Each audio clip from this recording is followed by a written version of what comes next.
known for the $3,000 Italian suits which draped his well-fed frame, as for his remarkable string of legal victories. I simply stood there, paralyzed by the shock of what I had just witnessed. The great Julian Mantle had been reduced to a victim and was now squirming on the ground like a helpless infant, shaking and shivering like a maniac. I had known Julian for 17 years. We had first met when I was a young law student hired as a summer research intern. Back then, he'd had it all. He was a brilliant, handsome, and fearless trial attorney with dreams of greatness. Julian was the firm's young star. He was tough, hard-driving, and willing to work 18-hour days for the success he believed was his destiny. Julian's outrageous courtroom theatrics regularly made the front pages of the newspapers. His extracurricular activities were probably as well known. Late-night visits to the city's finest restaurants with sexy young fashion models, or reckless drinking escapades became the stuff of legend. I still can't figure out why he picked me to work with him on that sensational murder case he was to argue that first summer. Though I had graduated from Harvard Law School, his alma mater, I certainly wasn't the brightest intern at the firm. At Julian's invitation, I stayed on at the firm as an associate, and a lasting friendship quickly developed between us. I will admit that he wasn't the easiest lawyer to work with. Serving as his junior was often an exercise in frustration, leading to more than a few late-night shouting matches. However, beneath his crusty exterior was a person who clearly cared about people. No matter how busy he would always ask about Jenny, the woman I still call my bride. On finding out that I was in a financial squeeze, Julian arranged for me to receive a generous scholarship.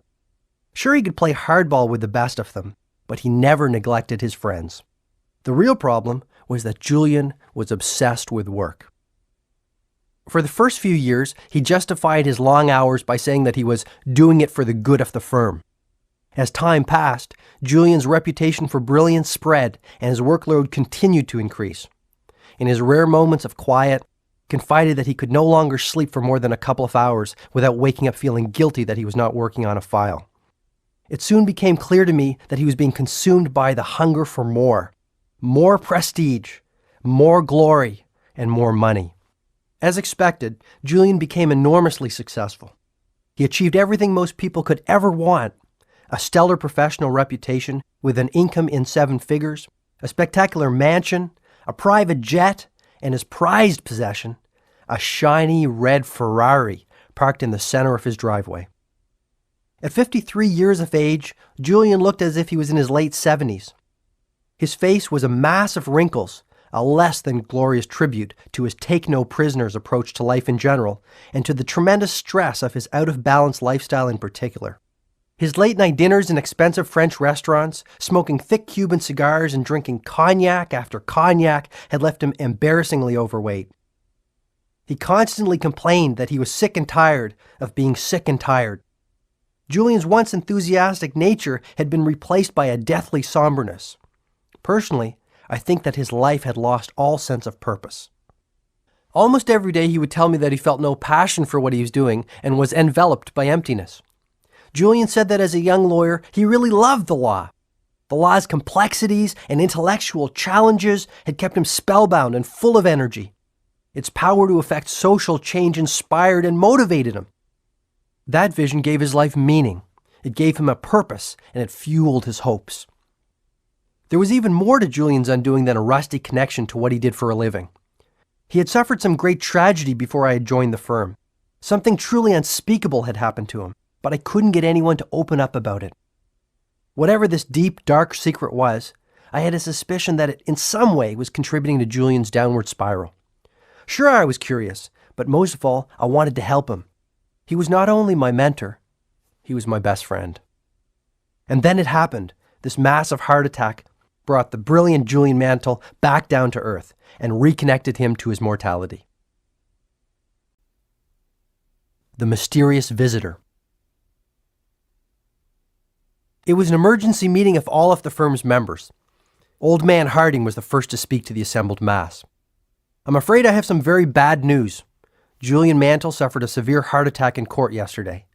He is currently in the intensive care unit, but his physicians have informed me that his condition is now stabilized and he will recover.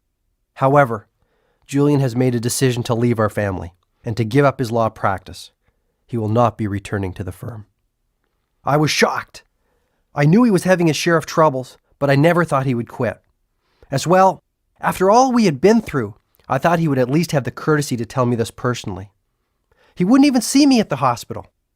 Maybe I reminded him of the life he wanted to forget. Who knows? I'll tell you one thing, though. It hurt. That whole episode was just over 3 years ago. Last I heard, Julian had headed off to India on some kind of expedition. He told one of the partners that he wanted to simplify his life and that he needed some answers and hoped he would find them in that mystical land. He sold his mansion and his plane. He had even sold his Ferrari. As those 3 years passed, I changed from an overworked young lawyer to a jaded, somewhat cynical older lawyer. My wife Jenny and I had a family. Eventually, I began my own search for meaning. I think it was having kids that did it. My dad said it best when he said, "John, on your deathbed you will never wish you spent more time at the office." So I started spending a little bit more time at home. I settled into a pretty good, if ordinary, existence. I joined the Rotary Club and played golf on Saturdays to keep my partners and clients happy. But I must tell you, in my quiet moments, I often thought of Julian. No one had received even a postcard from him since he left for his self-imposed exile from the law.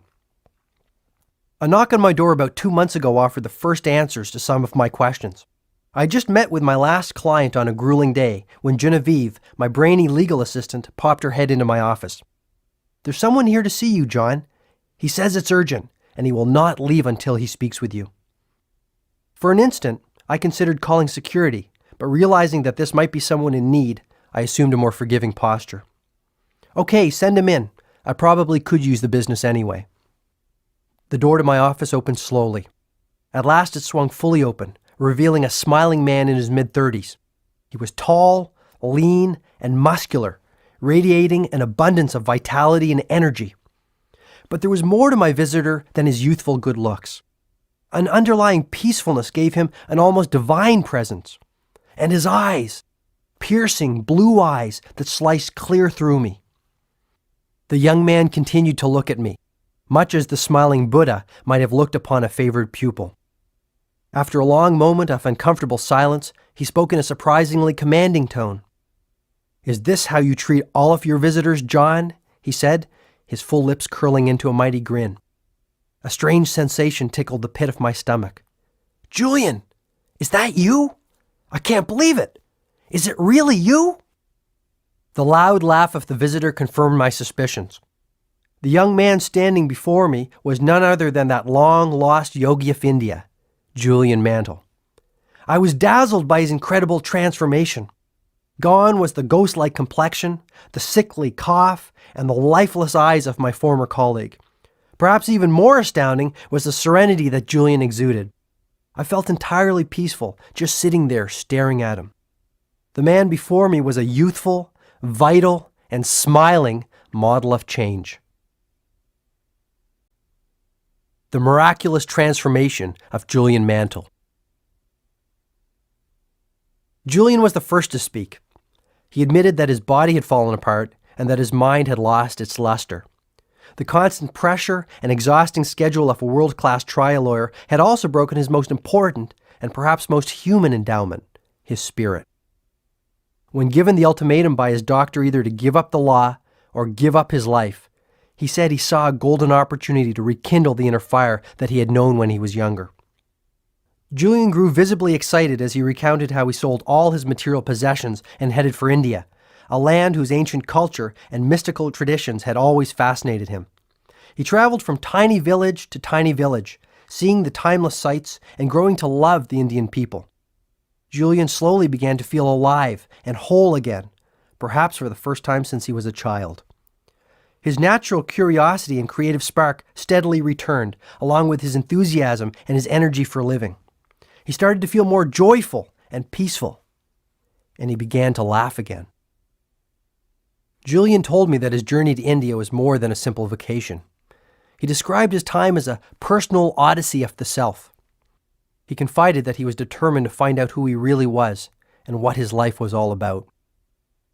To do this, his first priority was to connect to that culture's vast pool of ancient wisdom on living a more rewarding, fulfilling, and enlightened life. The more he explored, the more he heard of Indian monks who had lived beyond the age of 100. Monks who, despite their advanced years, maintained youthful, energetic, and vital lives. The more he traveled, the more he learned of ageless yogis who had mastered the art of mind control and spiritual awakening. It was while he was in Kashmir, an ancient and mystical state that sits sleepily at the foot of the Himalayas, that he had the good fortune to meet a gentleman named Yogi Krishnan. This slight man with a clean-shaven head had also been a lawyer. Fed up with his hectic pace that personifies modern New Delhi, he too gave up his material possessions and retreated to a world of greater simplicity. Becoming a caretaker of the village temple, Krishnan said he had come to know himself and his purpose in the larger scheme of life. Julian informed this lawyer-turned-yogi of his own story. "I need your help, Krishnan. I need to learn how to build a richer, fuller life. For as long as I have been caring for this temple, I have heard whisperings of a mystical band of sages living high in the Himalayas. Legend has it that they have discovered some sort of system that will profoundly improve the quality of anyone's life. It is supposed to be a holistic, integrated set of ageless principles and timeless techniques to liberate the potential of the mind, body, and soul." Julian was fascinated. This seemed perfect. Just exactly where do these monks live? No one knows, and I regret that I am too old to start searching. But I will tell you one thing, my friend. Many have tried to find them, and many have failed. The higher reaches of the Himalayas are treacherous beyond consequences. But if it is the golden keys to radiant health, lasting happiness, and inner fulfillment that you are searching for, I do not have the wisdom you seek. They do. Are you certain that you have no idea where they live? All I can tell you is that the locals in this village know them as the great sages of Savannah. In their mythology, Savannah means oasis of enlightenment. These monks are revered as if they are divine in their constitution and influence. If I knew where they could be found, I would be duty-bound to tell you. The next morning, Julian set out to the lost land of Savannah. The first few days were easy. Sometimes he would catch up to one of the cheerful citizens of the village walking on one of the footpaths. At other times, he hiked alone. The majesty of the snow-capped peaks of the Himalayas made his heart beat faster, and for one moment took his breath away. The fresh mountain air cleared his mind and energized his spirit. At once he felt joyous, exhilarated, and carefree. It was here, high above the humanity below, that Julian slowly ventured out of the cocoon of the ordinary and began to explore the realm of the extraordinary. It was while he was soaking in the gifts of nature's intelligence that something startling happened. From the corner of his eye he saw another figure, dressed strangely in a long, flowing red robe, topped by a dark blue hood slightly ahead of him on the path. Julian was astonished to see anyone in this isolated spot that had taken him 7 treacherous days to reach. He yelled out to his fellow traveler. The figure refused to respond and accelerated his pace along the path they were both climbing. Soon the mysterious traveler was running, his red robe dancing gracefully behind him. "Please, friend, I need your help to find Savannah," yelled Julian. "I've been traveling for 7 days with little food and water. I think I'm lost." The figure came to an abrupt stop. Julian approached cautiously while the traveler stood remarkably still and silent. His head did not move, his hands did not move, and his feet kept their place. Julian gazed at the traveler with an intense curiosity. A quick burst of a sunbeam revealed that it was a man's face under the loosely fitting hood. Though he was at least his own age, there were very striking features of this person which left Julian mesmerized. His eyes were cat-like and so penetrating that Julian was forced to look away. His olive-complexioned skin was supple and smooth. His body looked strong and powerful. And though the man's hands gave away the fact that he was not young, he radiated an abundance of youthfulness and vitality. "I am Julian Mantle. I have come to learn from the sages of Savannah. Do you know where I might find them?" The man spoke softly. "Why is it that you seek these sages, friend?" Sensing that he had indeed found one of the mystical monks who had eluded so many, Julian opened his heart and poured out his odyssey to the traveler. He spoke of his former life and of the crisis of spirit he had struggled with, and he told of his travels in mystical India and of his meeting with Yogi Krishnan. The traveler remained silent and still. It was not until Julian spoke of his burning, almost obsessive desire to acquire the ancient principles of enlightened living that the man spoke again. Placing an arm on Julian's shoulder, the man said gently, "If you truly have a heartfelt desire to learn the wisdom of a better way, then it is my duty to help you. I am indeed one of those sages that you have come so far in search of. If you like, you may come with me, as my guest, to our temple. My brothers and sisters will welcome you with open arms. We will work together to teach you the ancient principles and strategies that our ancestors have passed down through the ages. Before I take you into our private world, I must request one promise from you. Upon learning these timeless truths, you must return to your homeland in the West and share this wisdom with all those who need to hear it. Though we are isolated in these magical mountains, we are aware of the turmoil your world is in. Good people are losing their way. You must give them the hope that they deserve. More importantly, you must give them the tools to fulfill their dreams. This is all I ask." Julian instantly accepted the sage's terms. As the two men moved still higher up the mountain path to the lost village of Savannah, the Indian sun started to set, a fiery red circle slipping into a soft, magical slumber after a long and weary day.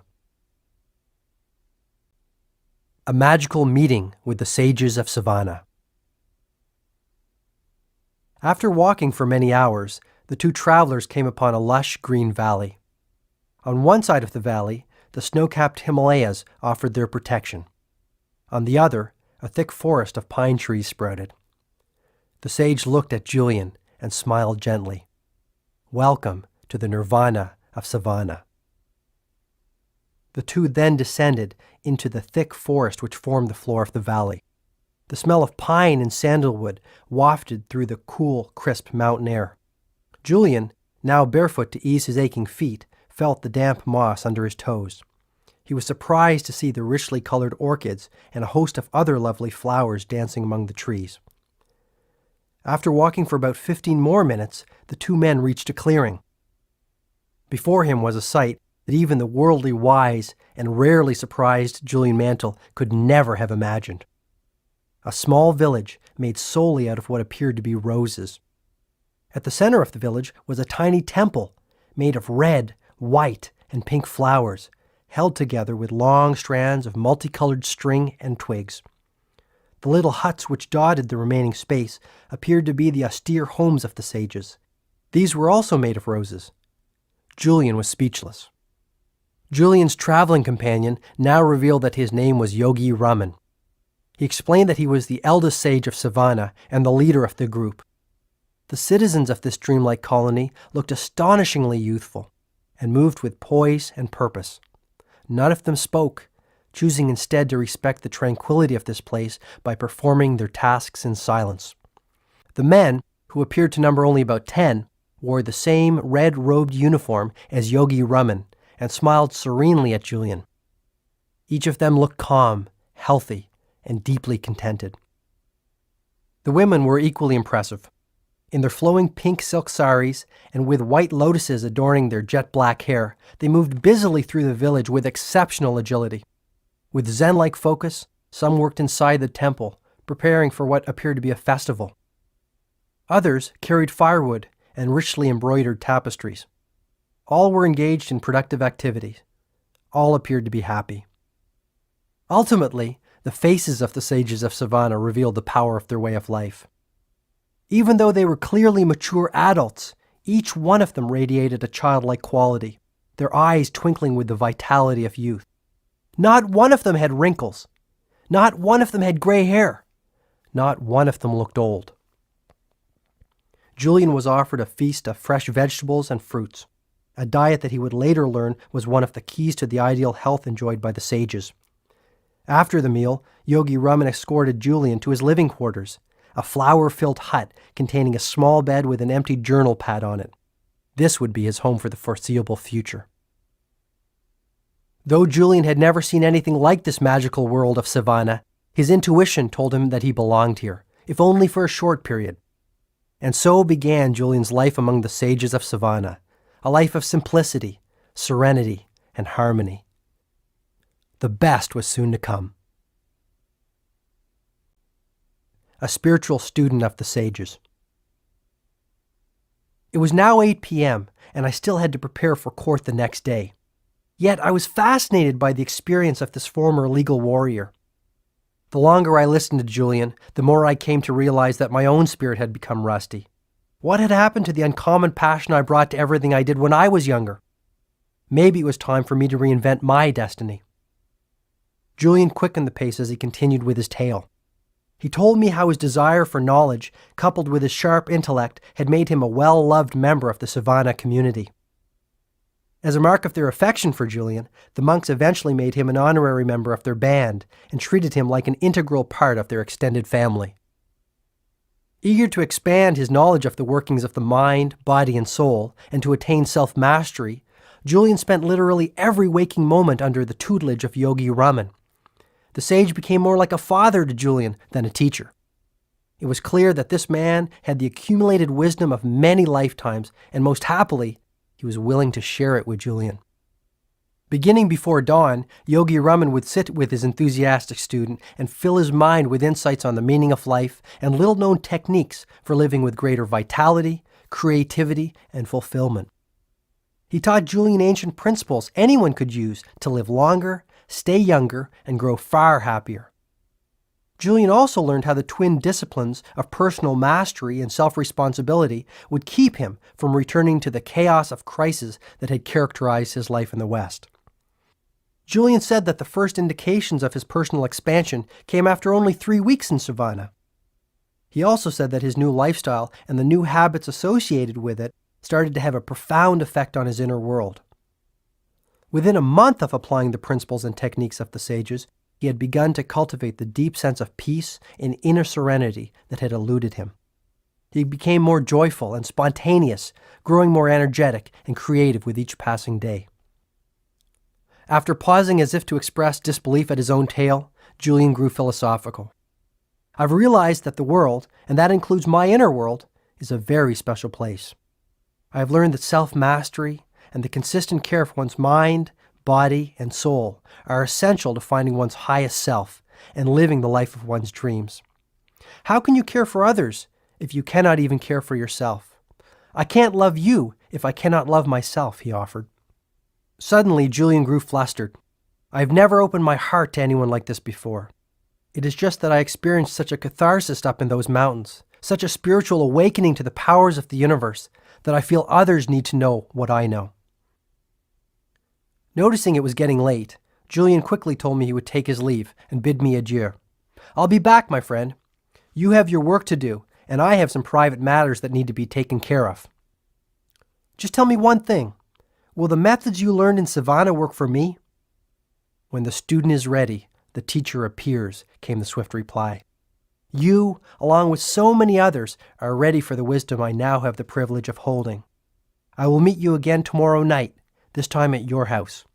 Then I'll tell you all you need to know to put far more living into your life. And with that, the master litigator turned enlightened yogi of the East was gone. The wisdom of personal change. True to his word, Julian showed up at my house the next evening. He still embodied radiant health and exuded a wonderful sense of calm. It was what he was wearing that made me a little uncomfortable. Adorning his obviously supple body was a long red robe topped by an ornately embroidered blue hood. Greetings, my friend, Julian offered enthusiastically. Greetings. Don't look so alarmed. What did you expect me to wear? Armani? We both started to laugh, softly at first. Soon our giggles had turned into guffaws. Julian certainly had not lost that wicked sense of humor. As we relaxed in my cluttered but comfortable living room, I couldn't help but notice the ornate necklace of wooden prayer beads dangling from his neck. What are those? They're really beautiful. More about these later, he said. We have much to talk about tonight. Let's get started. I could hardly get anything done at work today. I was so excited about our meeting. Julian immediately started to reveal more about his personal transformation and the ease with which it was effected. He told me of the ancient techniques he had learned for mind control and for erasing the habit of worry. Though the conviction with which he spoke was clear, I began to grow skeptical. Was I the victim of some prank? This could not be real. Come on, Julian, stop pulling my leg. This whole story is starting to smack of one of your gags, I suggested, breaking into my best fear grin. Julian remained calm and patient. Spotting the pot of tea I had left on the table next to him, he started to pour into my waiting cup. He poured until the cup was full, but then he kept on pouring. Tea started to trickle down the sides of the cup and into the saucer. Julian, what are you doing? My cup is overflowing. No matter how hard you try, no more will go in. He looked at me for a long moment. Please don't take this the wrong way. I really respect you, John. However, just like this cup, you seem full of your own ideas. And how can any more go in until you first empty your cup? I was struck by the truth of his words. My many years in the conservative legal world, doing the same things every day with the same people who thought the same thoughts every day, had filled my cup to the brim. Okay, I see your point, I admitted. Perhaps all my years as a trial lawyer have made me a hardened skeptic. From the minute I saw you yesterday, something deep inside me told me that your transformation was genuine. Maybe I just didn't want to believe it. John, tonight is the first night of your new life.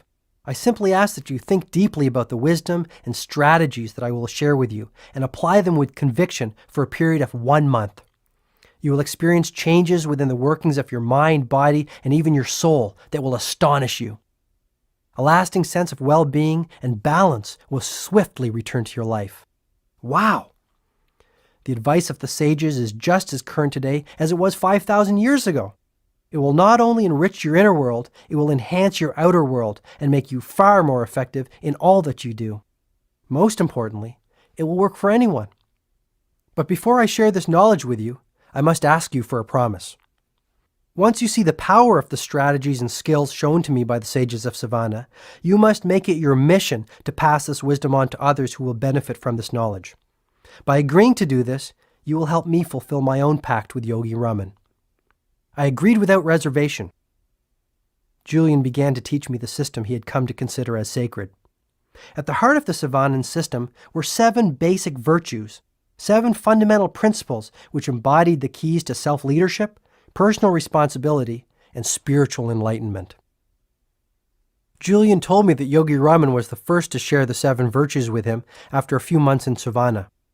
On a clear night, Raman knocked softly on the door of Julian's hut. In the voice of a gentle guide, he spoke his mind. Since you have arrived, you have opened yourself up to our traditions and embraced them as your own. Tonight, on the eve of your 3rd month in Savannah, I will begin to share the inner workings of our system with you, not only for your benefit, but for the benefit of all those in your part of the world. I feel grateful that all I have learned over many years of silent contemplation will live within you. I looked at Julian and noticed that his eyes were now shut, as if he were transporting himself back to this fairy tale land that had showered the blessing of knowledge on him. Yogi Raman told me that the 7 virtues for a life overflowing with inner peace, joy, and a wealth of spiritual gifts were contained within a mystical fable. This fable was the essence of it all. He asked me to shut my eyes, as I have now done, here on the floor of your living room. He then told me to picture the following scene in my mind's eye. You are sitting in the middle of a magnificent, lush green garden. This garden is filled with the most spectacular flowers you have ever seen. The environment is supremely tranquil and silent. Savor the sensual delights of this garden and feel as if you have all the time in the world to enjoy this natural oasis. As you look around, you see that in the center of this magical garden stands a towering red lighthouse, 6 stories high. Suddenly, the silence of the garden is disturbed by a loud creaking as the door at the base of the lighthouse opens. Out stumbles a 9-foot-tall, 900-pound Japanese sumo wrestler who casually wanders into the center of the garden. It gets better, chuckled Julian. The Japanese sumo wrestler is naked. Well, actually, he's not totally naked. He has a pink wire cable covering his private parts. As the sumo wrestler starts to move around the garden, he finds a shiny gold stopwatch which someone had left behind many years earlier. He slips on it and falls to the ground with an enormous thud. The sumo wrestler is rendered unconscious and lies there, silent and still. Just when you think he has taken his last breath, the wrestler awakens, stirred by the fragrance of some fresh yellow roses blooming nearby. Energized, the wrestler jumps swiftly to his feet and intuitively looks to his left. He is startled by what he sees. Through the bushes at the very edge of the garden, he observes a long, winding path covered by millions of sparkling diamonds. Something seems to instruct the wrestler to take the path, and to his credit, he does. This path leads him down the road of everlasting joy and eternal bliss. After hearing this strange tale, Julien told me he was disappointed. He had expected to hear something earth-shattering, wisdom that would stir him to action and perhaps even move him to tears. Yogi Raman detected this and said, "At first it might seem to be frivolous and perhaps even childish, but I assure you that every element of the fable embodies a timeless principle for radiant living and has great depth of meaning. The garden, the lighthouse, the sumo wrestler, the pink wire cable, the stopwatch, the roses, and the winding path of diamonds are symbols of the 7 timeless virtues for an enlightened life. I can also assure you that if you remember this little story and the fundamental truths that it represents, you will carry within you all that you need to know to raise your life to its highest level. You will have all the information and strategies you will need to profoundly influence the quality of your life and the lives of all those you touch. And when you apply this wisdom on a daily basis, you will change mentally, emotionally, physically, and spiritually." A most extraordinary garden. In the fable, the garden is a symbol for the mind, said Julien. If you care for your mind, if you nurture it and cultivate it just like a fertile, rich garden, it will blossom far beyond your expectations. But if you let the weeds take root, lasting peace of mind and deep inner harmony will always elude you. Look at the toxic waste that most people put into the fertile garden of their minds every single day. The worries and anxieties, the fretting about the past, the brooding over the future, and those self-created fears that wreak havoc within your inner world. Worry drains the mind of much of its power, and sooner or later, it injures the soul. To live life to the fullest, you must stand guard at the gate of the garden of your mind, and let only the best information enter. You truly can't afford the luxury of a negative thought, not even one. The most joyful, dynamic, and contented people of this world are no different from you or me in terms of their makeup.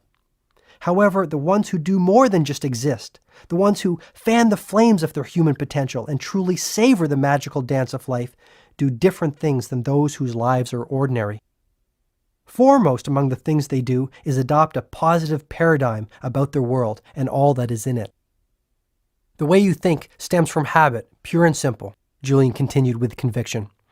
I have learned that even the best conditioned thinkers are using only 1/100th of 1% of their mental reserves. In Savannah, the sages dared to explore the untapped potential of their mental capacity on a regular basis, and the results were astounding. Yogi Raman, through regular and disciplined practice, had conditioned his mind so that he was able to slow down his heartbeat at will. He had even trained himself to go for weeks without sleep. While I would never suggest that these should be goals for you to aspire to, I do suggest that you start to see your mind for what it is, nature's greatest gift. My teacher was growing more excited by the moment. His eyes seemed to twinkle as he spoke of the magic of the mind and the wealth of goodness it would surely bring. There is no such thing as objective reality or the real world. There are no absolutes. An event that appears to be a tragedy to one might reveal the seeds of unlimited opportunity to another. What really separates people who are habitually upbeat and optimistic from those who are consistently miserable is how the circumstances of their life are interpreted and processed. And it all starts with using your mind more effectively? Exactly, John. All success in life, whether material or spiritual, starts with that 12-pound mass sitting between your shoulders. Your outer world reflects the state of your inner world. By controlling the thoughts that you think and the way you respond to the events of your life, you begin to control your destiny. This makes so much sense, Julien. I guess my life has become so busy that I have never taken the time to think about these things. When I was in law school, my best friend Alex used to love reading inspirational books. He said that they kept him motivated and energized in the face of our crushing workload. I remember him telling me that one of them said that the Chinese character for crisis is comprised of two sub-characters, one that spells danger and another that spells opportunity. I guess that even the ancient Chinese knew that there is a bright side to the darkest circumstance if you have the courage to look for it. Yogi Raman put it this way: there are no mistakes in life, only lessons. There is no such thing as a negative experience, only opportunities to grow, learn, and advance along the road of self-mastery. From struggle comes strength. Even pain can be a wonderful teacher. Pain? I protested. Absolutely. To transcend pain, you must first experience it. Or to put it another way, how can you really know the joy of being on the summit of the mountain unless you have first visited the lowest valley? Get my point? To savor the good, one must know the bad? Yes, but I suggest that you stop judging events as either positive or negative. Rather, simply experience them, celebrate them, and learn from them. Once you consistently apply this principle to your daily life and start to condition your mind to translate every event into a positive, empowering one, you will banish worry forever. You will stop being a prisoner of your past. Instead, you will become the architect of your future. Okay, I understand the concept. What else might a humble, middle-class lawyer do to improve things? First of all, begin to live out of the glory of your imagination, not your memory. Run that one by me again? You see, things are always created twice. First in the workshop of the mind, and then, and only then, in reality. I call the process blueprinting, because anything you create in your outer world began as a simple blueprint in your inner world, on the lush picture screen of your mind. When you learn to take control of your thoughts and vividly imagine all that you desire from this worldly existence in a state of total expectancy, dormant forces will awaken inside you. You will begin to unlock the true potential of your mind to create the kind of magical life that I believe you deserve. From tonight onwards, forget about the past. Dare to dream that you are more than the sum of your current circumstances. Expect the best. You will be astonished at the results. I began to reflect on my own life. When I was a kid, I dreamed such great dreams. Often, I visualized myself as a sports hero or a business tycoon. I really believed that I could do, have, or be whatever I wanted to be. There were no limits on what my future could bring. I honestly don't think I felt that kind of freedom and joy for 15 years. What happened? Perhaps I lost sight of my dream when I became an adult and resigned myself to acting the way adults were supposed to act. Maybe I lost sight of them when I went to law school and started talking like lawyers were supposed to talk. In any event, that evening with Julian at my side made me resolve to stop spending so much time making a living and to spend far more time creating a life. Looks like I have you thinking about your life also, Julian observed. Start thinking about your dreams for a change, just like when you were a little child. Start to revere life again and celebrate all of its wonders. Julian then reached into the depths of his robe and pulled out a little card. One day, while Yogi Raman and I were walking along a quiet mountain path, I asked him who his favorite philosopher was. He told me that he had many influences in his life, and it was difficult for him to single out any one source for his inspiration. There was one quotation, however, that encapsulated all the values he had come to cherish over a life spent in quiet contemplation. The words came from the great Indian philosopher Patanjali. Repeating them aloud every morning before I sit down to meditate has had a profound influence on the course of my day. Julian then showed me the card. The quotation read, "When you are inspired by some great purpose, some extraordinary project, all of your thoughts break their bonds. Your mind transcends limitations. Your consciousness expands in every direction, and you find yourself in a new, great, and wonderful world. Dormant forces, faculties, and talents become alive, and you discover yourself to be a greater person than you ever dreamed yourself to be." In that instant, I saw the connection between physical vitality and mental agility. Julian was in picture-perfect health and looked many years younger than he had when we had first met. Success on the outside indeed begins with success on the inside, and by changing his thoughts, Julian had changed his life. Exactly how can I develop this positive, serene, and inspired attitude, Julian? After all these years in my routine, I think my mental muscles have grown a little flabby, I said with sincerity. If you diligently apply the strategies I am sharing with you every day for only 1 month, you will be astonished at the results. You will begin to tap into the highest levels of your own capacity and enter the realm of the miraculous. But to reach this destination, you must not get hung up on the outcome. Instead, enjoy the process of personal expansion and growth.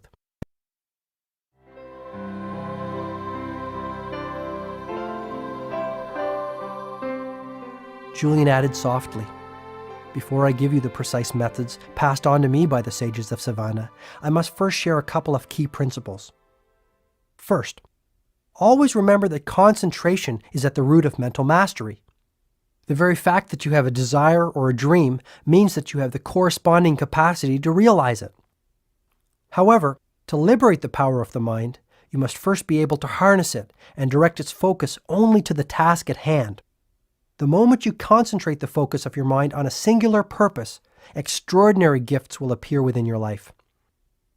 "How about eternal happiness?" "Go big or stay home," he chuckled. "Nothing like starting off small. Well, you can have that too. The secret of happiness is simple. Find out what you truly love to do, and then direct all of your energy towards doing it. Once you're concentrating your mind power and energy on a pursuit that you love, abundance flows into your life, and all your desires are fulfilled with ease and grace. So simply figure out what turns you on and then do it." "If it is a worthy pursuit," Julian replied, "your passion must, in some way, improve or serve the lives of others. Once you find out what your life's work is, your world will come alive. You will wake up every morning with a limitless reservoir of energy and enthusiasm. All your thoughts will be focused on your definite objective. You will automatically erase the worry habit and become far more effective and productive. Interestingly, you will also have a deep sense of inner harmony, as if you are somehow being guided to realize your mission." "It is a wonderful feeling. I love it," Julian offered gleefully. "Fascinating. And I like the part about getting up feeling good. To be really honest with you, Julian, most days I wish I could just stay under the covers." "Do you know why most people sleep so much? Because they really don't have anything else to do. Those who rise with the sun all have one thing in common. They all have a purpose that fans the flames of their inner potential. They are driven by their priorities, but not in an unhealthy, obsessive way. It's more effortless and gentle than that. And given their enthusiasm and love for what they are doing in their lives, such people live in the moment. Their attention is fully and completely on the task at hand. Therefore, there are no energy leaks. These people are the most vibrant and vital individuals you will ever have the good fortune to meet." "Energy leaks? Sounds a little new agey, Julian. I'll bet you didn't learn that one at Harvard Law School." "True. The sages of Savannah pioneered that concept. Though it has been around for centuries, its application is just as relevant today. Too many of us are consumed by needless and endless worry. Worry causes your precious mental energy and potential to leak. Soon, you have no energy left. Once you find your purpose, however, life becomes much easier and far more rewarding. When you figure out what your main aim or destiny really is, your work will be play. Wouldn't it be a little risky for me to give up my job to start searching for my overriding passion and purpose? I mean, I have a family and real obligations. I have 4 people who depend on me." "I'm not saying that you have to leave the legal profession tomorrow. You will, however, have to start taking risks. Most people live within the confines of their comfort zone. Yogi Raman was the first to explain that the best thing you can do for yourself is to regularly move beyond it. This is the way to lasting personal mastery and the realization of the true potential of your human endowments. And what might those be? Your mind, your body, and your soul. So what risks should I take? Stop being so practical. Start doing the things you have always wanted to do. I have known lawyers who have quit their jobs to become stage actors and accountants who have become jazz musicians. In the process, they have found the deep happiness that had eluded them for so long. Calculated risk-taking will pay huge dividends. I see your point. So take the time to think. The sages of Savannah all took time daily to silently contemplate not only where they were, but where they were going. They took the time to reflect on their purpose and how they were living their lives every day. Most importantly, they thought deeply and genuinely about how they would improve the next day. Daily incremental improvements produce lasting results, which in turn lead to positive change. Even 10 minutes of focused reflection a day will have a profound impact on the quality of your life. Hey, you were going to share some techniques with me, Julian, I said, hoping to learn some practical ways to apply the wisdom I was hearing. There is one technique for mastering the mind which towers above all the rest. After practicing it for only 21 days, I felt more energetic, enthusiastic, and vibrant than I had in years. The practice is over 4,000 years old. It's called the heart of the rose. All that you need to perform this exercise is a fresh rose and a silent place. Natural surroundings are best, but a quiet room will do nicely. Start to stare at the center of the rose, its heart.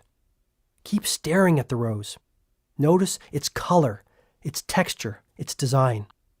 Savor its fragrance and think only about this wonderful object in front of you. At first, other thoughts will start entering your mind, distracting you from the heart of the rose. This is the mark of an untrained mind. But you need not worry. Improvement will come quickly. Simply return your attention to the object of your focus.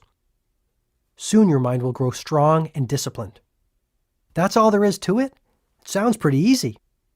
That's the beauty of it, John, Julian replied. However, this ritual must be performed daily for it to be effective. For the first few days, you will find it difficult to spend even 5 minutes in this exercise. Persist and spend longer and longer periods savoring the heart of the rose. After a week or two, you should be able to perform the technique for 20 minutes without your mind wandering to other subjects. This will be the first indication that you are taking back control of the fortress of your mind. Practically speaking, you will notice that you will feel far calmer.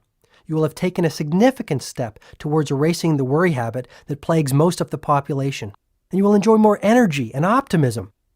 Each day, no matter how busy you get and how many challenges you might face, return to the heart of the rose. It is your island of peace. Never forget that there is power in silence and in stillness. Stillness is the stepping stone to connecting with the universal source of intelligence that throbs through every living being. Julian continued to reveal what he had learned in Savannah. Another particularly good technique is based on what Yogi Raman called opposition thinking. I learned that under the grand laws of nature, the mind can only hold one thought at any one time. Try it yourself, John. You will see that it's true. I did try it, and it is true. Using this little-known information, anyone can easily create a positive, creative mindset within a short period. The process is straightforward. When an undesirable thought occupies the focal point of your mind, immediately replace it with an uplifting one. This is where the prayer beads around my neck come in, Julian added with rising enthusiasm. Every time I catch myself thinking a negative thought, I take this necklace off and remove another bead. These beads of worry go into a cup I keep in my knapsack. Together, they serve as gentle reminders that I still have a distance to travel on the road to mental mastery and responsibility over the thoughts that fill my mind. Hey, that's a great one.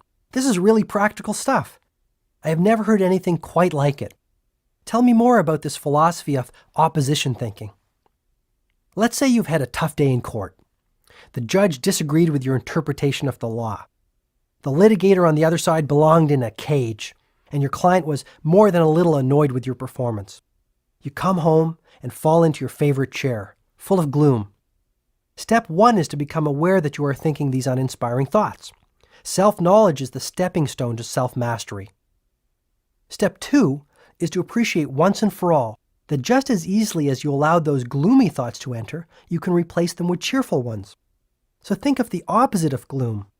Concentrate on being cheerful and energetic. Feel that you are happy.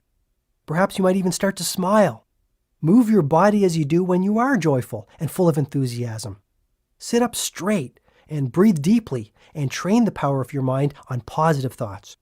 You will notice a remarkable difference in the way you feel within minutes. If you keep up your practice of opposition thinking, applying it to every negative thought that habitually visits your mind, within weeks you will see that they no longer hold any power. Julian continued his explanation. Thoughts are vital, living things, little bundles of energy, if you will. A strong, disciplined mind, which anyone can cultivate through daily practice, can achieve miracles. I never saw thoughts as living things, Julian, I replied, amazed at this discovery. The sages of Savannah firmly believed that one should think only sattvic, or pure thoughts. If even one impure thought entered the temple of their minds, they would punish themselves by traveling many miles to an imposing waterfall and standing under the ice-cold water until they could no longer bear the frigid temperature. I thought you told me these sages were wise. Standing under an ice-cold waterfall for thinking one little negative thought strikes me as extreme behavior. Julian was lightning fast in his response. John, I'll be blunt. You truly cannot afford the luxury of even one negative thought. A worrisome thought is like an embryo. It starts off small, but grows and grows. Soon it takes on a life of its own. The sages of Savannah had a wonderful way to ensure that their thoughts were pure and wholesome. This technique was also highly effective in manifesting their desires, however simple, into reality. The method will work for anyone. The technique was known to the sages as the secret of the lake. To apply it, these teachers would rise at 4 a.m., as they felt that the early morning possessed magical qualities from which anyone could benefit. The sages would then travel along a series of steep, narrow mountain paths, which eventually led them to the lower reaches of the region they inhabited. Once there, they would walk along a barely visible trail until they arrived at a clearing. At the edge of the clearing was an aqua-blue lake covered by thousands of tiny white lotuses. The water of the lake was strikingly still and calm. It was a truly miraculous sight. The sages told me that this lake had been a friend to their ancestors over the ages.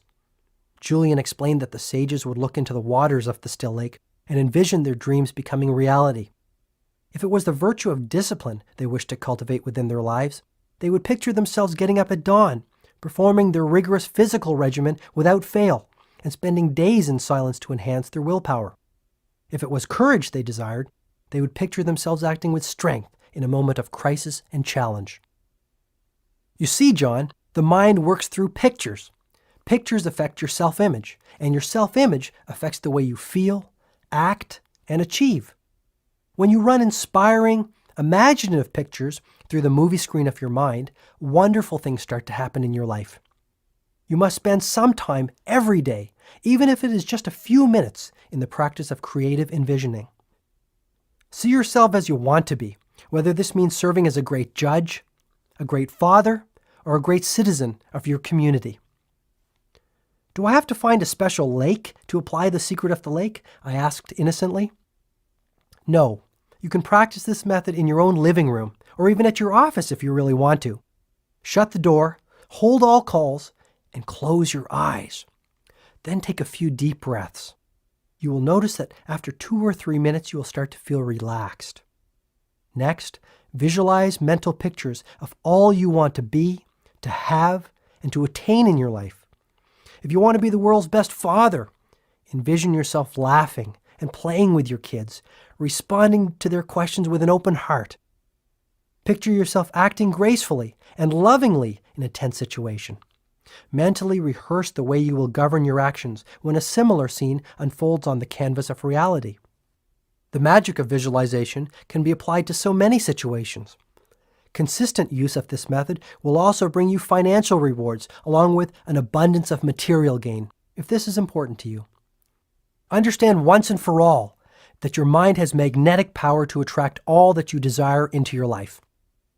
Once you start to experience the joy this ancient technique brings, you will realize the infinite potential of your mind and begin to liberate the storehouse of ability and energy that currently sleeps within you. It was as if Julian was speaking a foreign tongue. I had never heard anyone speak of the power of imaging and its profound effects on every aspect of one's world. Yet, deep inside, I had faith in what Julian was saying. But doing these exercises at the office, Julian, my partners think I'm strange enough as it is. Do not be concerned with the judgment of others as long as you know what you are doing is right. You can do whatever you want to do as long as it is correct according to your conscience and your heart. Never be ashamed of doing that which is right. Decide on what you think is good and then stick to it. It was now 7 minutes past midnight. Remarkably, I didn't feel the least bit tired. When I shared this with Julian, he smiled once again. You have learned yet another principle for enlightened living. When you consistently direct your mind to live in the present, you will always have boundless energy, no matter what time the clock reflects. Kindling the inner fire. John, I'd like to continue to share the elements of Yogi Raman's fable with you, but I must confirm something. We are living in a very troubled world. Negativity pervades it, and many in our society are like floating ships without rudders, weary souls searching for a lighthouse that will keep them from crashing against the rocky shores. You must serve as a captain of sorts. I'm placing my trust in you to take the message of the sages of Savannah to all those who need to hear it. After consideration, I promised Julian with conviction that I would accept this assignment. He then continued passionately. The beauty of the whole exercise is that as you strive to improve the lives of others, your own life will be elevated into its highest dimensions. This truth is based on an ancient paradigm for extraordinary living. I'm all ears. Basically, the sages of the Himalayas guided their lives by a simple rule. He who serves the most reaps the most, emotionally, physically, mentally, and spiritually. This is the way to inner peace and outer fulfillment. I once read that people who study others are wise, but those who study themselves are enlightened. Here, perhaps for the first time, I saw a man who truly knew himself, perhaps his highest self. This brings me to the lighthouse, said Julian, remaining focused on the task at hand. I was wondering how that fit into Yogi Raman's fable. You will recall that in the middle of the garden stood a magnificent lighthouse. This symbol will remind you of yet another ancient principle for enlightened living. The purpose of life is a life of purpose. Those who are truly enlightened know what they want out of life, emotionally, materially, physically, and spiritually. Clearly defined priorities and goals for every aspect of your life will serve a role similar to that played by a lighthouse, offering you guidance and refuge when the seas become rough. Julian transported me back to the time when Yogi Raman examined this principle with him. He recalled the sage's exact words. Life is funny, observed Yogi Raman. One would think that the less one worked, the more one would have the chance to experience happiness. However, the real source of happiness can be stated in a word: achievement. Lasting happiness comes from steadily working to accomplish your goals and advancing confidently in the direction of your life's purpose. Workaholic monks? Quite the opposite. While the sages were tremendously productive people, their productivity was not of the frenetic type. Instead, it was of the peaceful, focused, Zen-like kind. The sages of Savannah did not waste time. Their collective conscience told them that their lives had a purpose and they had a duty to fulfill. This is what Yogi Raman said to me. Achievement need not be of the material sort. Personally, my objectives are to attain peace of mind, self-mastery, and enlightenment. If I fail to accomplish these goals by the end of my life, I am certain that I will die feeling unfulfilled and dissatisfied. Julian told me that this was the first time he had heard any of his teachers in Savannah speak of their own mortality. And Yogi Raman sensed this in my expression. You need not worry, my friend, he said. I have already lived past the age of 100 and have no plans for a quick exit. My point is simply that when you clearly know what aims you wish to achieve over the course of your life, be they material, emotional, physical, or even spiritual, and you spend your days accomplishing them, you will ultimately find eternal joy. Your life will be as delightful as mine, and you will come to know a splendid reality. But you must know your life's aim, and then manifest this vision into reality by consistent action. We sages call this dharma, which is the Sanskrit word for life's purpose. Lifelong contentment will come from the fulfillment of my dharma, I asked. Most certainly. Dharma is based upon the ancient principle that says each one of us has a heroic mission while we walk this earth. We have all been granted a unique set of gifts and talents that will readily allow us to realize this life work. The key is to discover them, and in doing so, discover the main objective of your life. Over the course of the next few hours, I learned from Julian that all highly developed, fully actualized people understand the importance of exploring their talents, uncovering their personal purpose, and then applying their human gifts in the direction of this calling. The key is to have the discipline and vision to see your heroic mission and to ensure that it serves other people while you realize it. Is this a form of goal setting? Goal setting is the starting point, said Julian. Mapping out your objectives and your goals releases the creative juices which get you on the path of your purpose. Believe it or not, Yogi Raman and the other sages were very hot on goals. You're kidding. Highly effective monks who meditate all night and set goals all day? I love it. Yogi Raman said, people spend their whole lives dreaming of becoming happier, living with more vitality, and having an abundance of passion. Yet they do not see the importance of taking even 10 minutes a month to write out their goals and to think deeply about the meaning of their lives, their dharma. Goal setting will make your life magnificent. Your world will become richer, more delightful, and more magical. You see, Julian, our ancestors have taught us that setting clearly defined objectives for what we desire in our mental, physical, and spiritual world is critical to their realization. Anyone who wishes to improve the quality of their inner as well as their outer worlds would do well to take out a piece of paper and start writing out their life aims. At the very moment this is done, natural forces will come into play which start to transform these dreams into reality. What I was hearing fascinated me. When I was a football player in high school, my coach had constantly spoken of the importance of knowing what we wanted from every game. Our team wouldn't dream of stepping onto the playing field without a clear game plan that would lead us to victory. I wondered why, as I had grown older, I had never taken the time to develop a game plan for my own life. Maybe Julian and Yogi Raman had something here. What is so special about writing out your goals? How could such a simple act make such a difference? I asked. Julian was delighted. By writing out your desires and goals on a piece of paper, you send a red flag to your subconscious mind that these thoughts are far more important than any others. You change your life the moment you set your goals and start to seek out your dharma, Julian said, his eyes sparkling with the truth of his words. Have you ever met someone with a strange name and then started to notice that name appearing in newspapers, on television, or at the office? This is but one illustration of the ageless principle Yogi Raman called Jo-Riki, which I have since learned means concentrated mind. Concentrate every ounce of your mental energy on self-discovery. Learn what you excel at and what makes you happy. Whatever it is, find your passion and then follow it.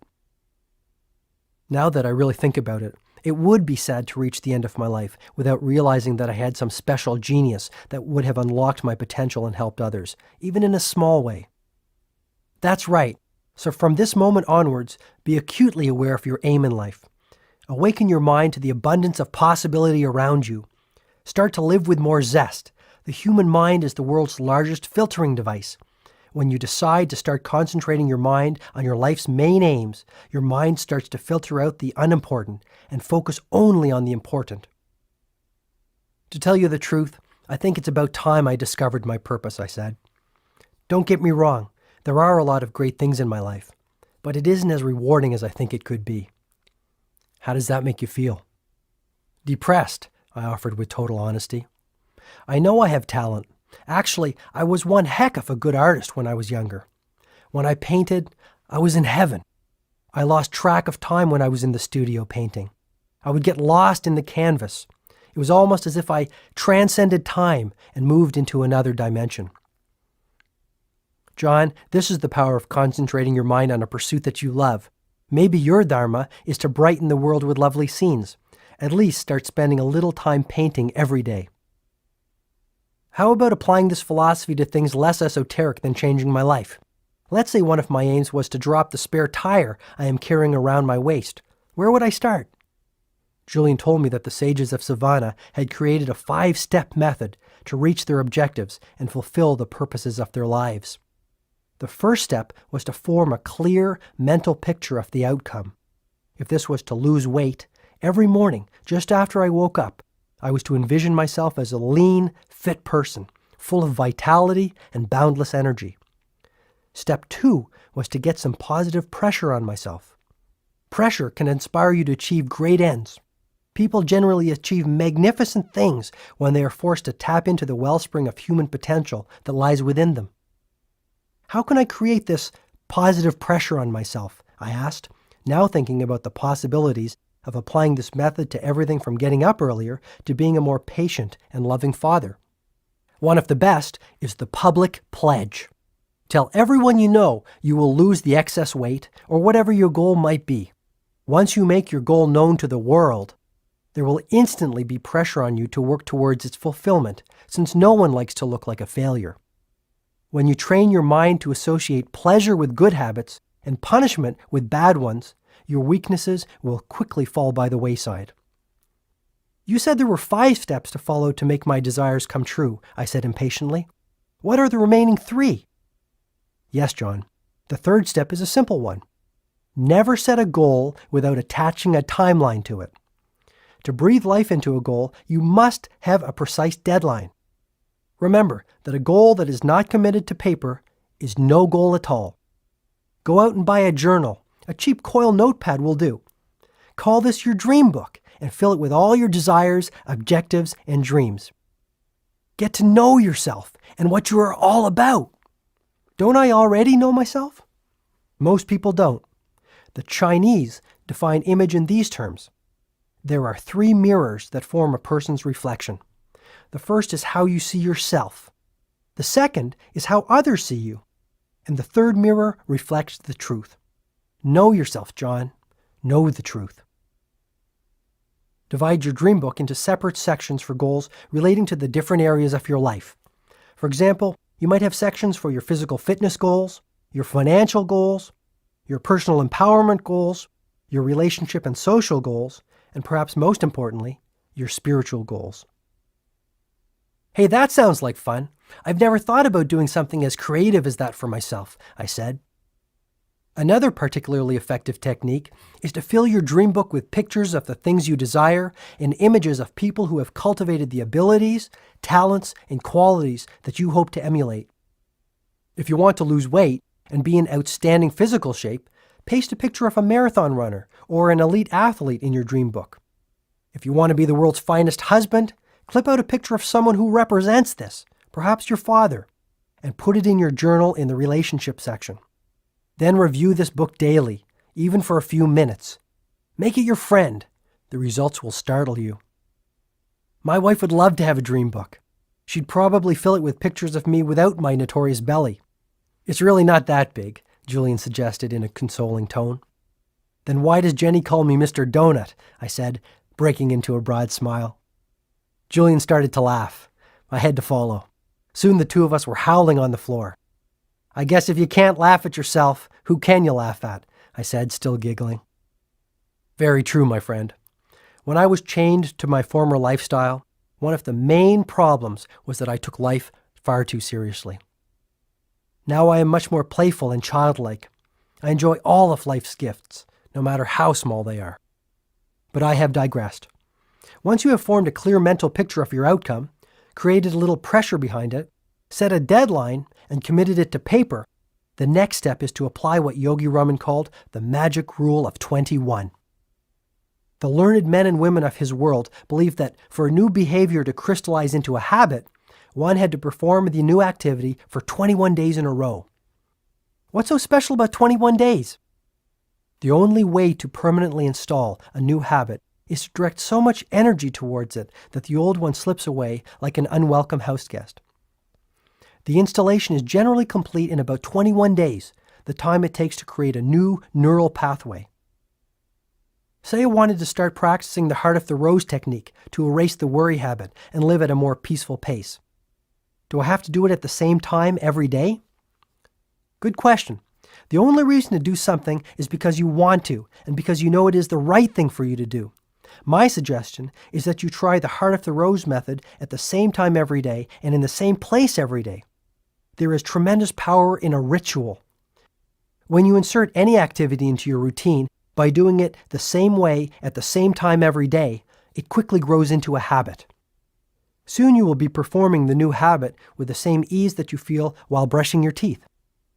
And the final step for attaining goals and advancing along the path of purpose, I wondered? The final step in the Sage's method is one that is equally applicable as you advance along the path of your life. The sages of Savannah truly believed that a day without laughter or a day without love was a day without life.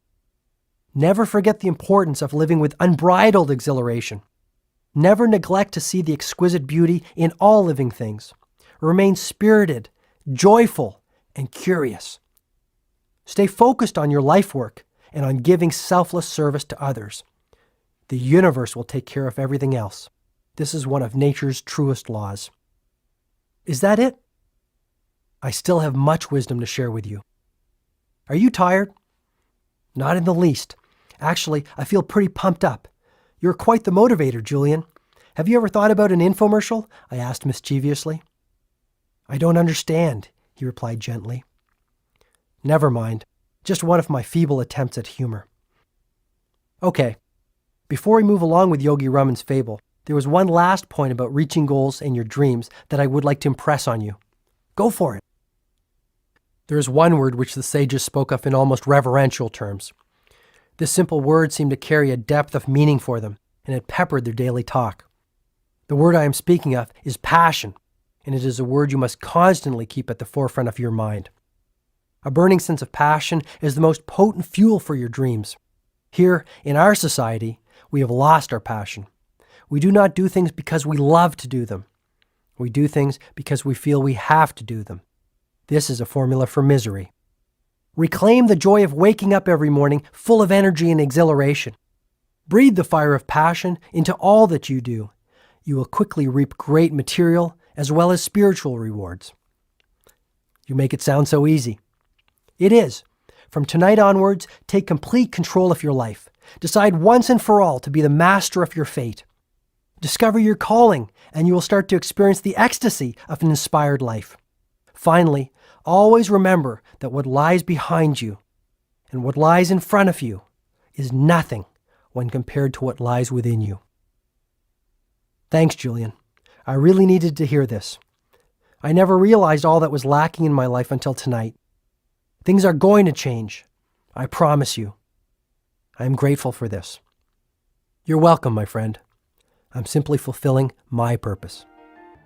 The ancient art of self-leadership. Time is passing quickly, said Julian, before pouring himself another cup of tea. The morning will soon be upon us. Do you want me to continue, or have you had enough for one night? Please continue, Julian. I have all the time in the world. The kids are sleeping at their grandparents' house tonight, and Jenny won't be up for hours. Sensing my sincerity, he continued with the symbolic fable that Yogi Raman had offered him to illustrate his wisdom. You will recall that as the fable continues, the door of the lighthouse slowly opens, and out walks a 9-foot-tall, 900-pound Japanese sumo wrestler. Sounds like a bad Godzilla movie. I used to love those when I was a kid, Julian said. Me too, but don't let me distract you. The sumo wrestler represents a very important element in the life-changing system of the sages of Savannah. Yogi Raman told me that many centuries ago in the East, the great teachers developed and refined a philosophy called Kaizen. This Japanese word means constant and never-ending improvement, and it's the personal trademark of every man and woman who is living a soaring, fully awakened existence. How did the concept of Kaizen enrich the lives of the sages? I asked. If you really want to improve your outer relationships or your finances, you must first improve your inner world. The most effective way to do this is through the practice of continuous self-improvement. Julian, I hope you don't mind me saying it, but all this talk about one's inner world sounds more than a little esoteric to me. I'm having a little difficulty with this notion of Kaizen and improving my inner world. What exactly are we talking about here? Julian was agile in his response. When I speak of improving your inner world, I am simply speaking of self-improvement and personal expansion, and it is the best thing you can do for yourself. Taking the time to master your mind, to care for your body, and to nourish your soul will put you in the position to develop more richness and vitality in your life. It is as Epictetus said so many years ago, no man is free who is not a master of himself. I nodded in full agreement. This was the first time I had given any serious thought to the importance of improving myself. I really could use the added energy and good health that exercising would surely bring. Ridding myself of my nasty temper and my habit of interrupting others might do wonders for my relationship with my wife and kids. And erasing my worry habit would give me the peace of mind and deep happiness I had been searching for. The more I thought about it, the more potential improvements I saw. Julian spoke of the importance of building strength of character, developing mental toughness, and living with courage. He told me that these 3 attributes would lead not only to a virtuous life, but a life filled with achievement, satisfaction, and inner peace. Courage was a quality everyone could cultivate, and one that would pay huge dividends over the long run. What does courage have to do with self-leadership and personal development? I wondered aloud. Courage allows you to do whatever you want to do because you know it is right. Ultimately, the degree of courage you live with determines the amount of fulfillment you receive. And those who master themselves have an abundance of courage. Okay, I'm starting to understand the power of working on myself. Where do I start? Julian returned to his conversation with Yogi Raman, high atop the mountains, on what he remembered as a remarkably starry and gloriously beautiful night. The more I listened to Yogi Raman, and the more I reflected on the pain and suffering of my former world, the more I welcomed the philosophy of Kaizen, constant and never-ending enrichment of the mind, body, and soul into my new life, Julian asserted. Why am I hearing so much about the mind, body, and soul these days? It seems I can't even turn on the tube without someone making mention of it. This is the trilogy of our human endowments.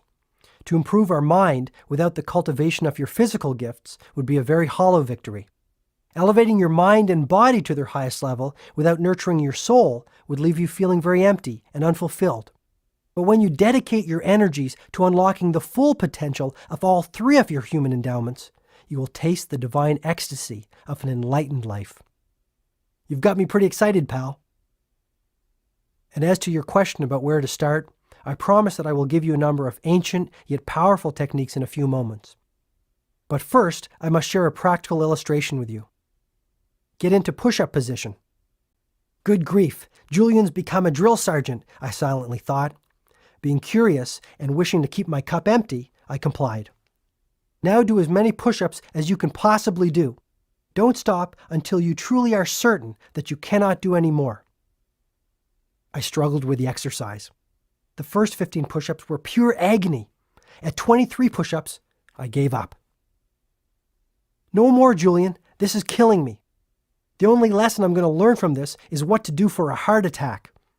Do 10 more. Then you can rest, commanded Julian.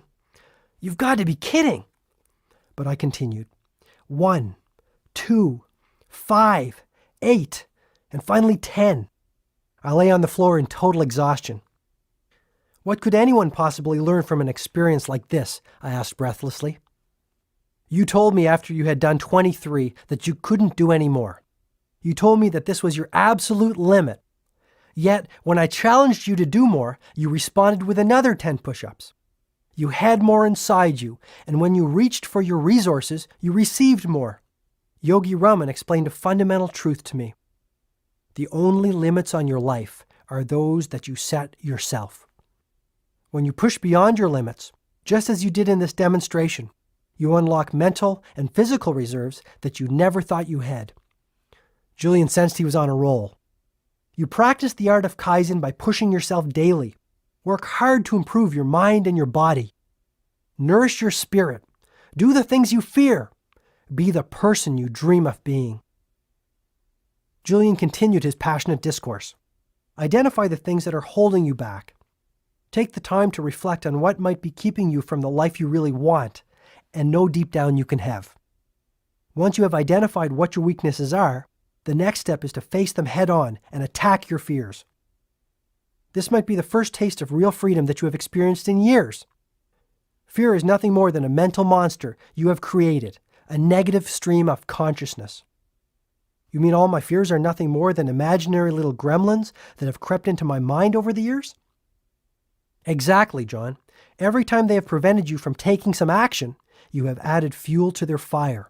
But when you conquer your fears, you conquer your life. I need an example. Study a baby. She has no limits. Her mind is a lush landscape of potential and possibility. Properly cultivated, it will lead her to greatness. Filled with negativity, it will lead her to mediocrity at best.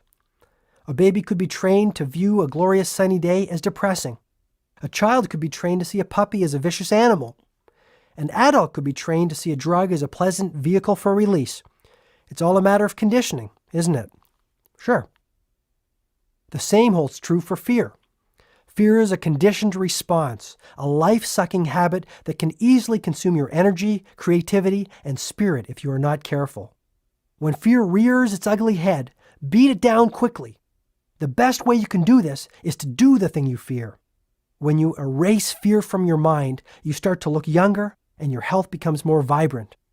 Ah, the old mind-body connection, I replied, hoping to mask my ignorance. Yes. The sages of the East have known about it for over 5,000 years.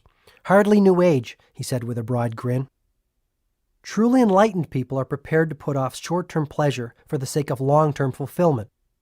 They resolve to live by the wisdom of Kaizen, improving every aspect of themselves ceaselessly and continuously. With time, things that were once difficult become easy.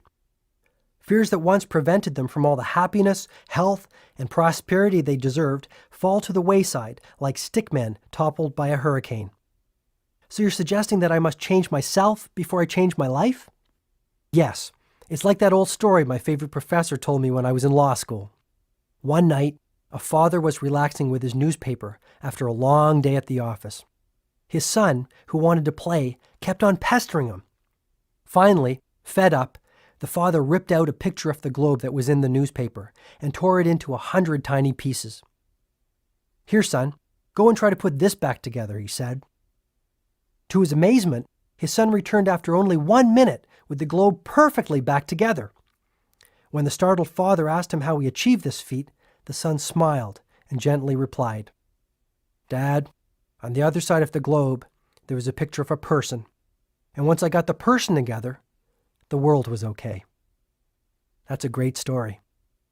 You see, John, the wisest people I have ever met, from the sages of Savannah to my professors at Harvard Law School, all seem to know the key formula for happiness. Exactly how does one go about building courage? It's the same as the story. Once you get yourself together, your world will be okay.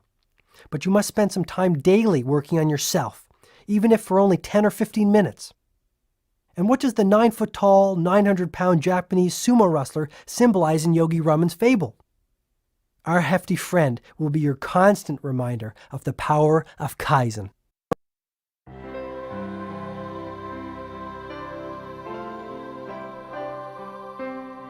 In just a few hours, Julian had revealed the most powerful information that I had ever heard in my lifetime. Now I had been exposed to the ageless principle of self-mastery, Kaizen. How can I practice the art of Kaizen?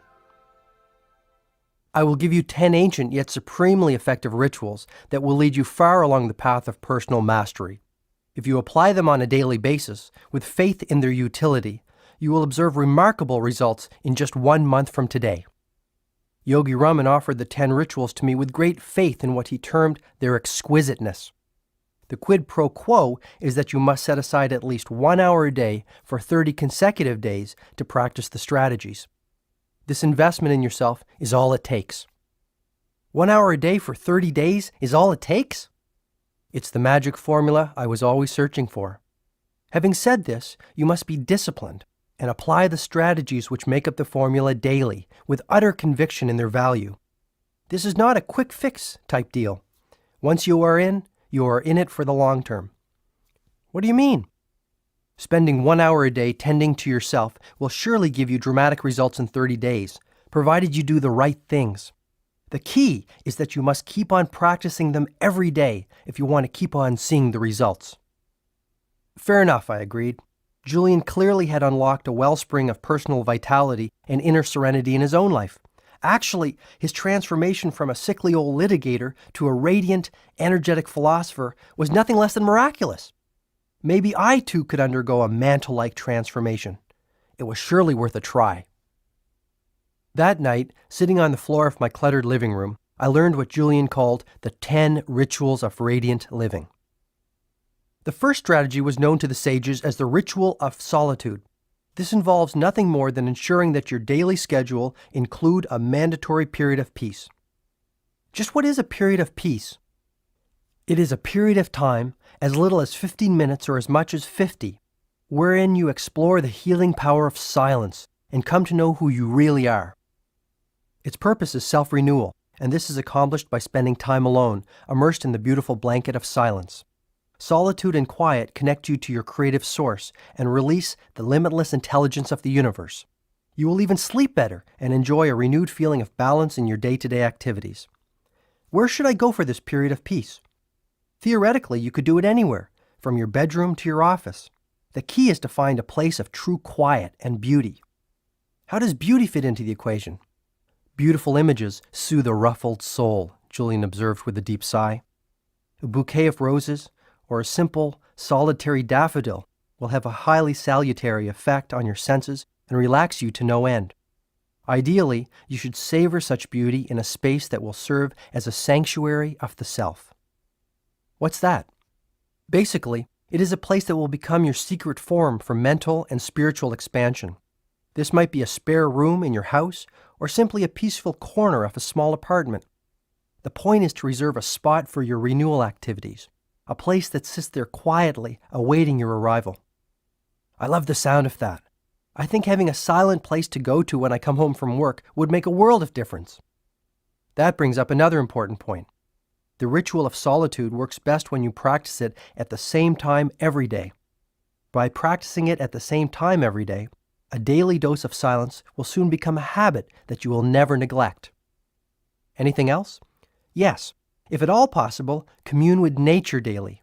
A quick walk through the woods, or even a few minutes spent cultivating your tomato garden in the backyard, will reconnect you to the wellspring of calm that may now be dormant within you. Being with nature also allows you to tune into the infinite wisdom of your highest self.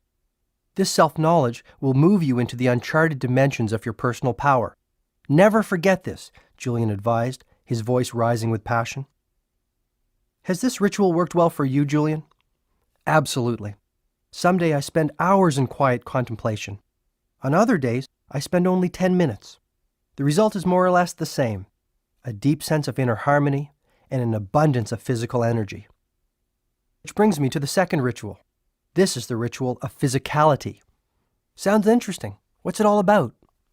The ritual of physicality is based on the principle that says, as you care for the body, so you care for the mind. As you train your body, so you train your mind.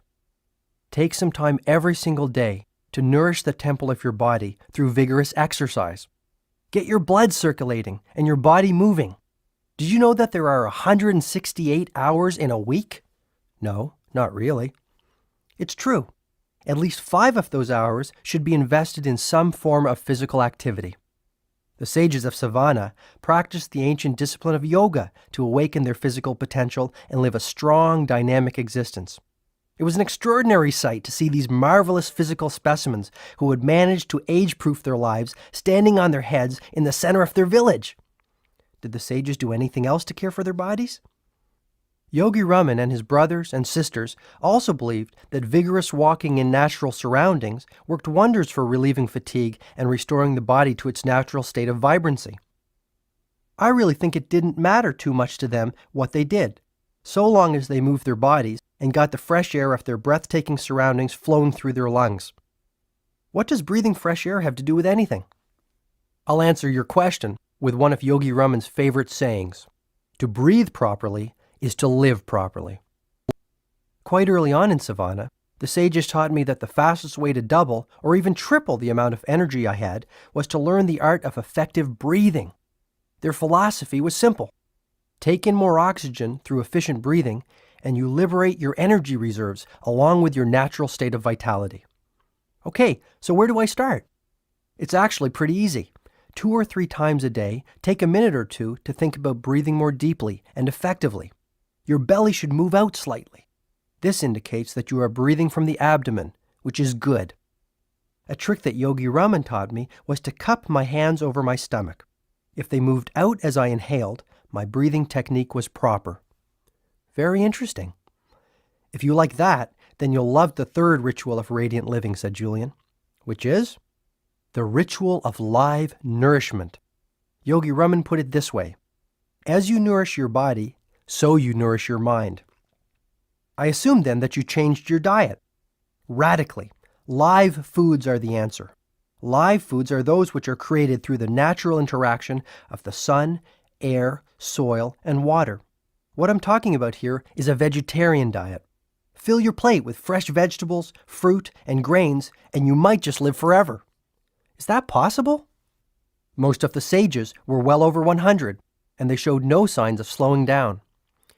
But is this type of diet healthy? This is the diet that nature intended. It is alive, vital, and supremely healthy. The sages have lived by this diet for many thousands of years. If you like meat, you can certainly keep eating it. Just remember that you are ingesting dead food. If you can, cut back on the amount of red meat that you eat. It is really hard to digest, and since your digestive system is one of the body's most energy-consuming processes, valuable energy reserves are needlessly depleted by this foodstuff. Do you see what I'm getting at? Just compare how you feel after eating a steak with your energy levels after you've had a salad. If you don't want to become a strict vegetarian, at least start having a salad with every meal and fruit for dessert. Even this will make a huge difference in the quality of your physical life. Try it for about a month and judge the results for yourself. You will feel phenomenal. Okay, if it's good enough for the sages, it's good enough for me. I promise you I will give it a shot.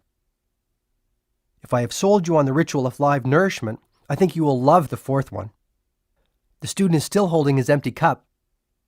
The fourth ritual is known as the ritual of abundant knowledge.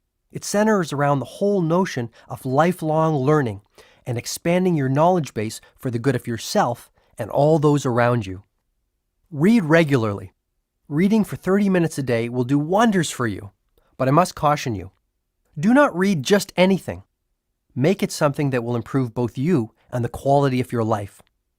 What did the sages read? They spent many of their waking moments reading and rereading the ancient teachings of their ancestors. They devoured this philosophical literature. It was in Savannah that I really learned the power of the book and the principle that a book is the best friend of the wise. To truly get the best out of a great book, you must study it, not just read it. The sages would read many of the books of wisdom in their vast library 10 or 15 times. They treated great books as scriptures, holy documents of divine origin. Wow, is reading really that important? 30 minutes a day will make a delightful difference in your life because you will quickly start to see the vast reserves of knowledge available for your use. Read the right books. Learn how those who have preceded you have handled the challenges you are currently facing. What exactly are the right books?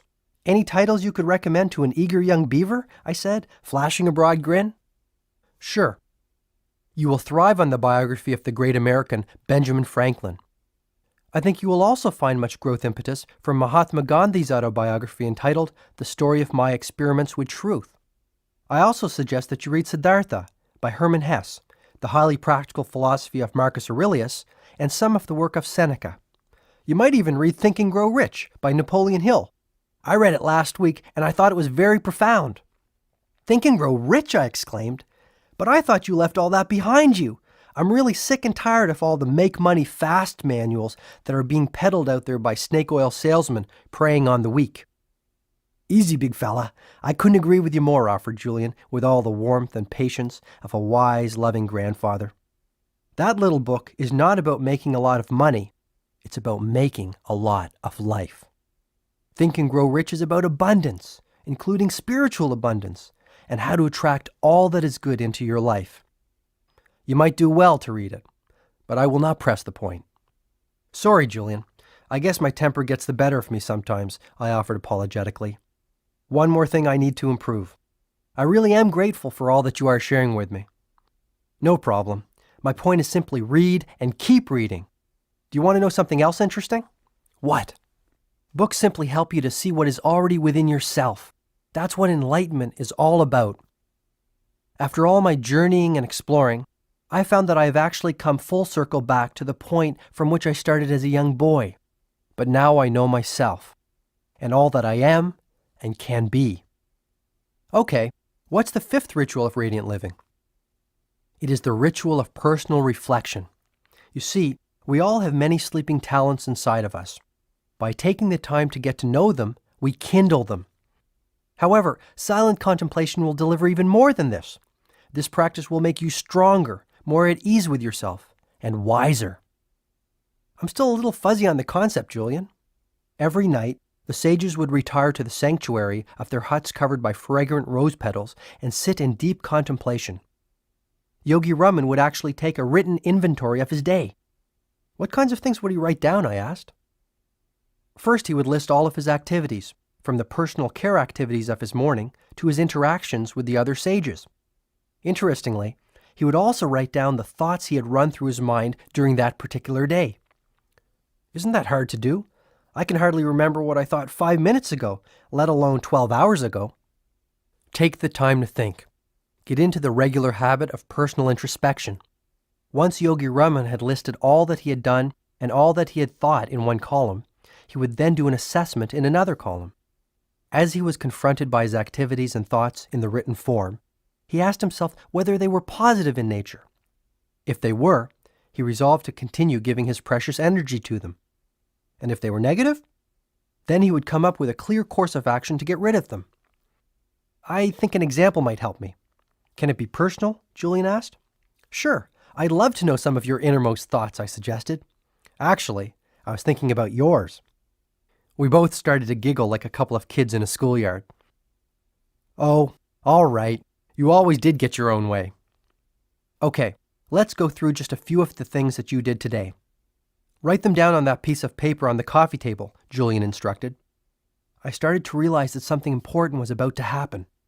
This was the first time in years that I had actually taken the time to do nothing but reflect on the things I was doing and the thoughts I was thinking. Where do I start? I asked. Start with what you did this morning and progress through your day. Just hit a few of the highlights. Fine. I woke up at 6:30 to the sound of my electric rooster, I joked. Get serious and keep going, Julian replied firmly. Okay, then I showered and shaved, gobbled down a waffle, and rushed off to work. And what about your family? They were all asleep. Anyway, once I got to the office, I noticed that my 7:30 appointment had been waiting there since 7, and boy was he furious. What was your response? I fought back. What was I supposed to do? Let him push me around? Okay. Then what happened? Well, things went from bad to worse. The courthouse called and told me that Judge Wildebeest needed to see me in his chambers, and if I wasn't there within 10 minutes, heads would roll. I rushed down to the courthouse and had another argument with one of the clerks. By the time I got back to the office, there were 27 phone messages waiting for me, all marked urgent. Need I go on? Please do. Well, on my way home, Jenny called me in the car and asked me to stop by her mother's house and pick up some of those amazing pies my mother-in-law is famous for. Problem was that when I took that exit, I found myself in the middle of a gridlock. So there I was, in the middle of rush hour traffic, in 95-degree heat, shaking with stress and feeling that even more time was slipping away. How did you respond? I cursed the traffic, I said with complete honesty. I was actually shouting out loud inside my car. Maybe we should stop there.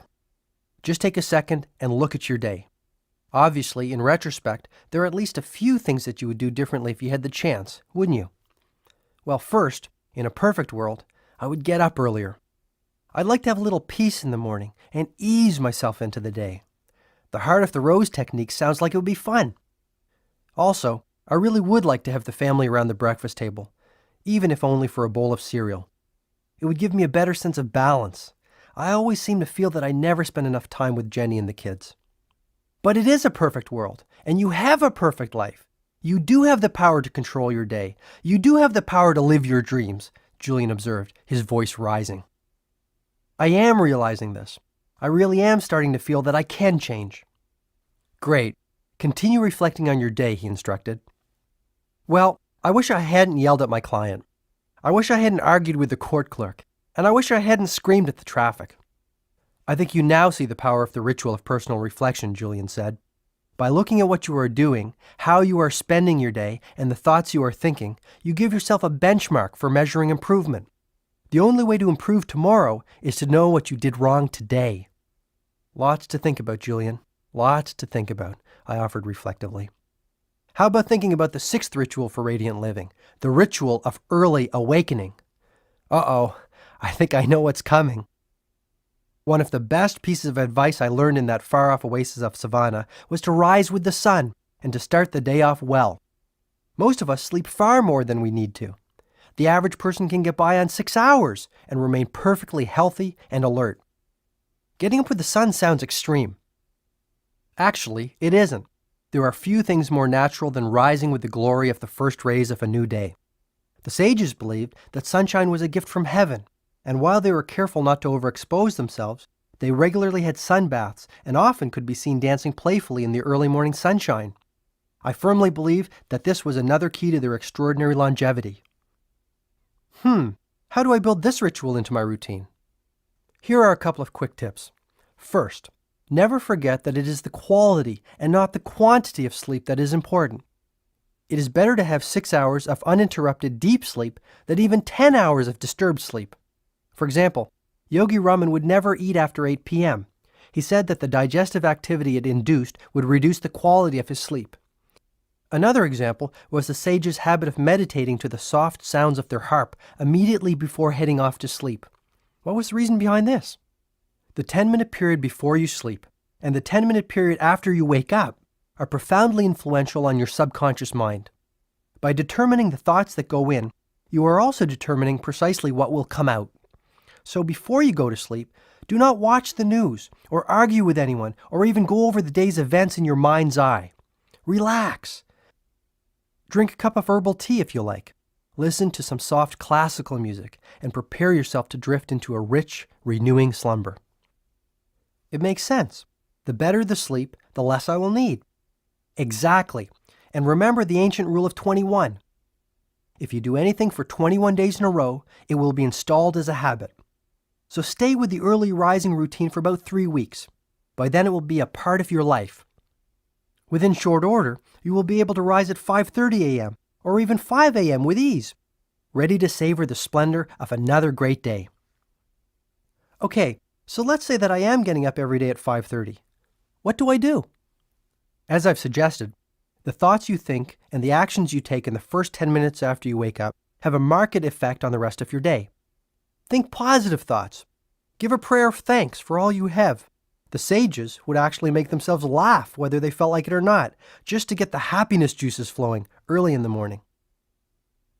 Julian, I am trying very hard to keep my cup empty, and I think you will agree that I've done pretty well for a novice.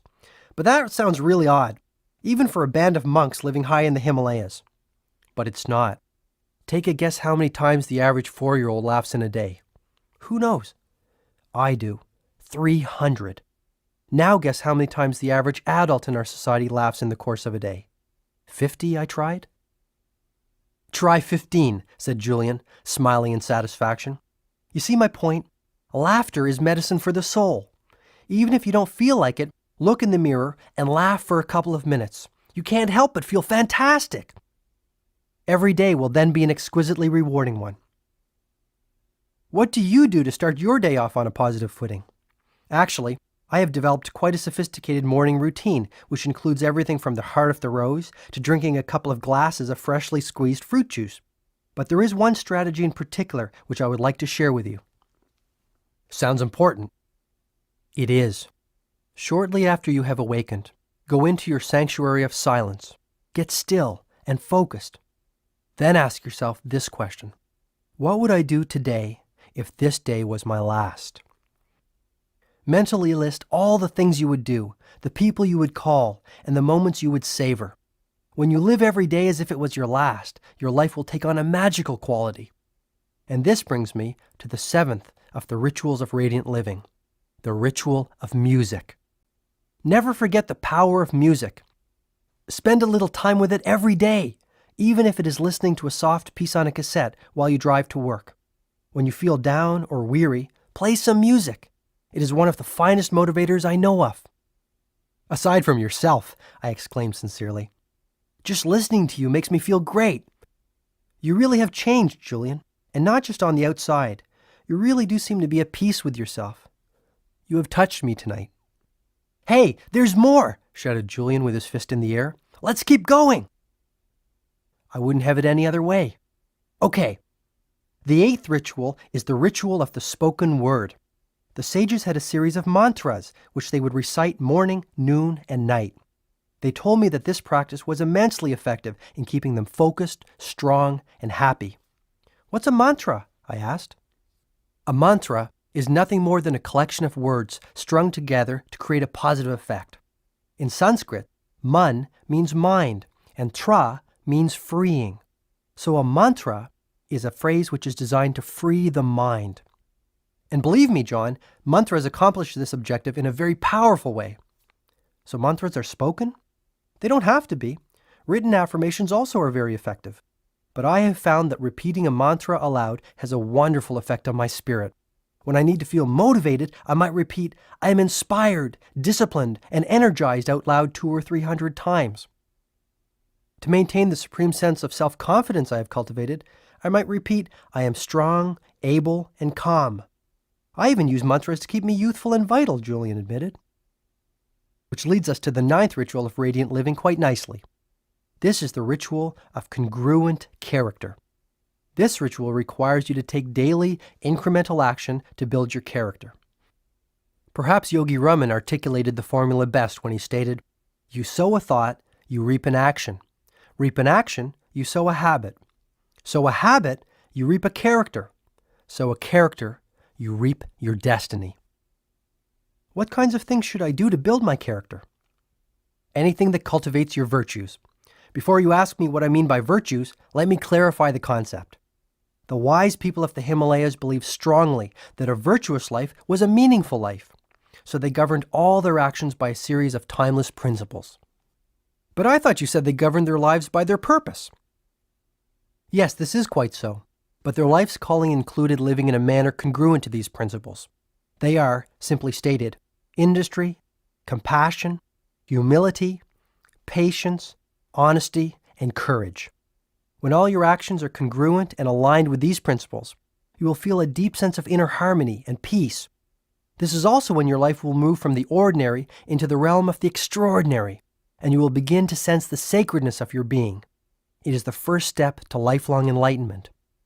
Have you tasted this experience? I asked. I have, and I believe you will too. Do the right things. Act in a way that is congruent with your true character. Act with integrity. Be guided by your heart. The rest will take care of itself. You are never alone, you know.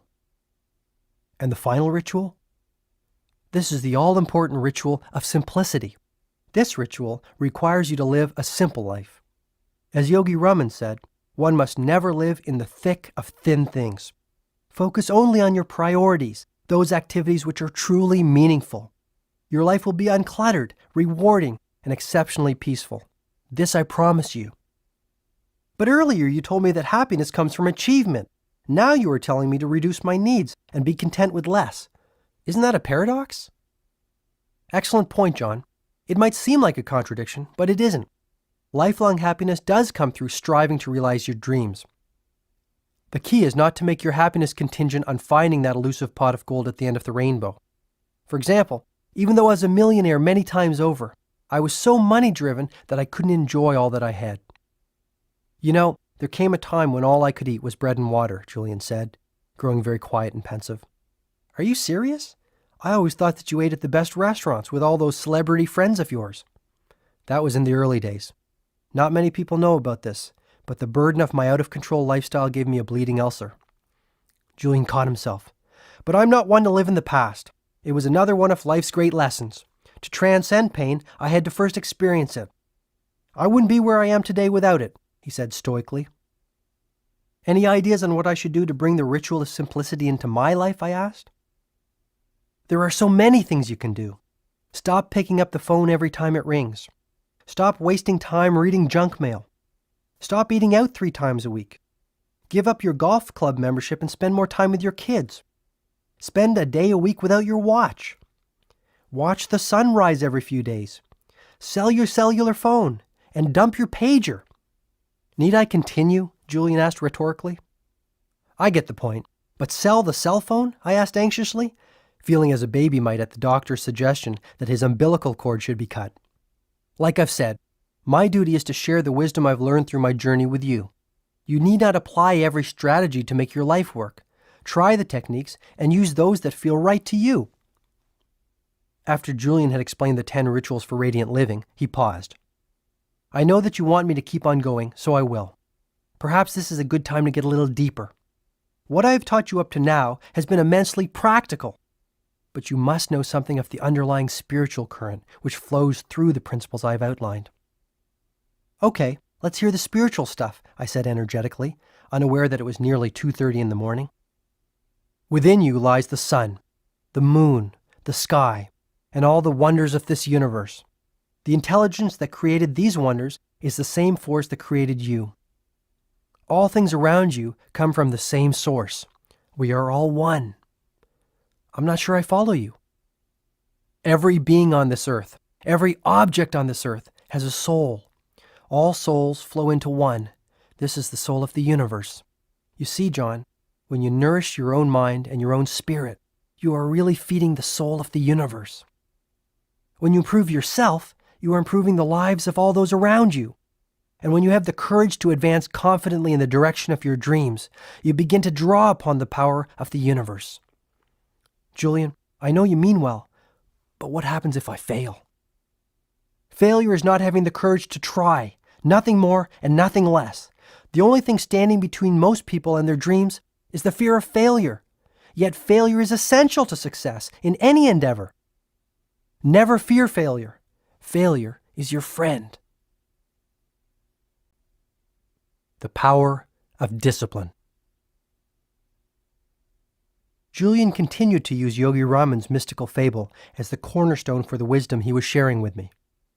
You will recall that our friend the sumo wrestler was stark naked. Except for the pink wire cable covering his private parts, I interjected gamely. Right, applauded Julian. The pink wire cable will serve to remind you of the power of self-control and discipline in building a richer, happier, and more enlightened life. My teachers in Savannah taught me that the virtue of discipline was like a wire cable. Have you ever really taken the time to study a wire cable, John? It hasn't been high on my priority list, I confessed with a quick grin. Well, have a look at one sometime. You will see that it consists of many thin, tiny wires placed one on top of the other. Alone, each one is flimsy and weak, but together their sum is much greater than their constituent parts, and the cable becomes tougher than iron. Self-control and willpower are similar to this. To build a will of iron, it is essential to take small, tiny acts in tribute to the virtue of personal discipline. Routinely performed, the little acts pile one on top of another to eventually produce an abundance of inner strength. Self-discipline will provide you with the mental reserves required to persevere when life throws you one of its little curves. I must also alert you to the fact that the lack of willpower is a mental disease, Julian added surprisingly. Willpower allows you to do what you said you would do when you said you would do it. It is willpower that offers you the inner power to keep your commitments to others, and perhaps even more importantly, to yourself. Is it really that important? Most certainly, my friend. It is the essential virtue of every person who has created a life rich with passion, possibility, and peace. Julian then reached into his robe and pulled out a shiny silver locket, the kind you might see in a museum exhibit on ancient Egypt. You shouldn't have, I joked. The sages of Savannah gave this gift to me on my last evening with them. It was a joyous, loving celebration between members of a family who had lived life to the fullest. It was one of the greatest and one of the saddest nights of my life. I left part of myself high in the Himalayas that evening, Julian said, his voice growing soft. What are the words engraved on the locket? Here, I'll read them to you. Never forget them, John. They have really helped me when times got tough. Through the steel of discipline, you will forge a character rich with courage and peace. Through the virtue of will, you are destined to rise to life's highest ideal and live within a heavenly mansion filled with all that is good, joyful, and vital. Without them, you are lost, like a mariner without a compass, one who eventually sinks with his ship. Julian added, building self-control and discipline into your life will also bring you a tremendous sense of freedom.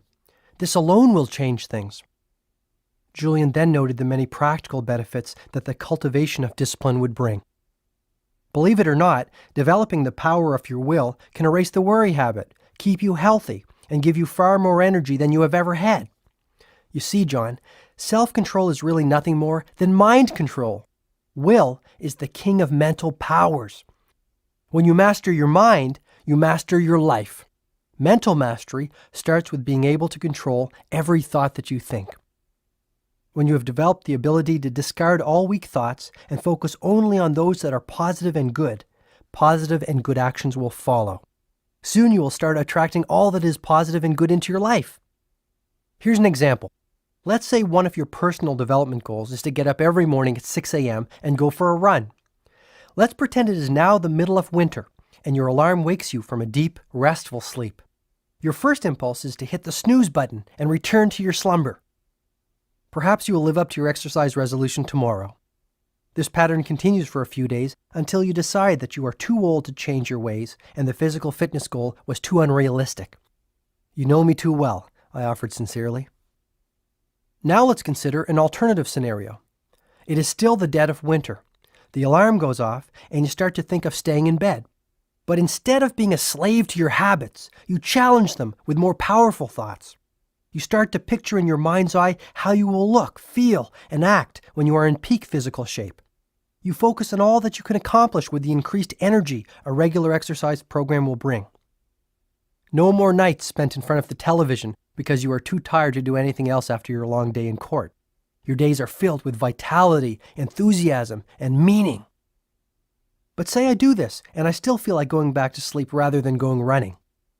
If you continue to wage war against the weaker thoughts that might have silently crept into the palace of your mind over the years, eventually they will see that they are unwanted and leave like visitors who know that they are not welcome. You mean to tell me that thoughts are physical things? Yes, and they are fully in your control. It is just as easy to think positive thoughts as it is to think negative ones.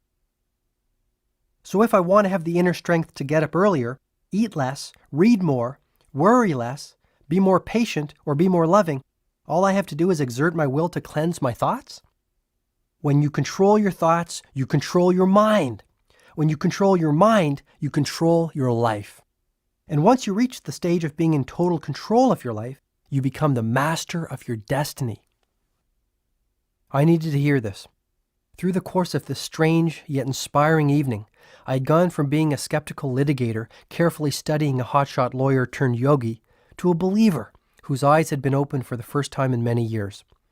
I wish Jenny could hear all this. Actually, I wish my kids could hear this wisdom too. I knew it would affect them as it had me. I had always planned on being a better family man and living more fully, but I always found that I was too busy putting out all those brush fires of life that seemed so pressing. It seemed like yesterday that I was a young law student, full of energy and enthusiasm. I dreamed of becoming a political leader, or even a Supreme Court judge back then.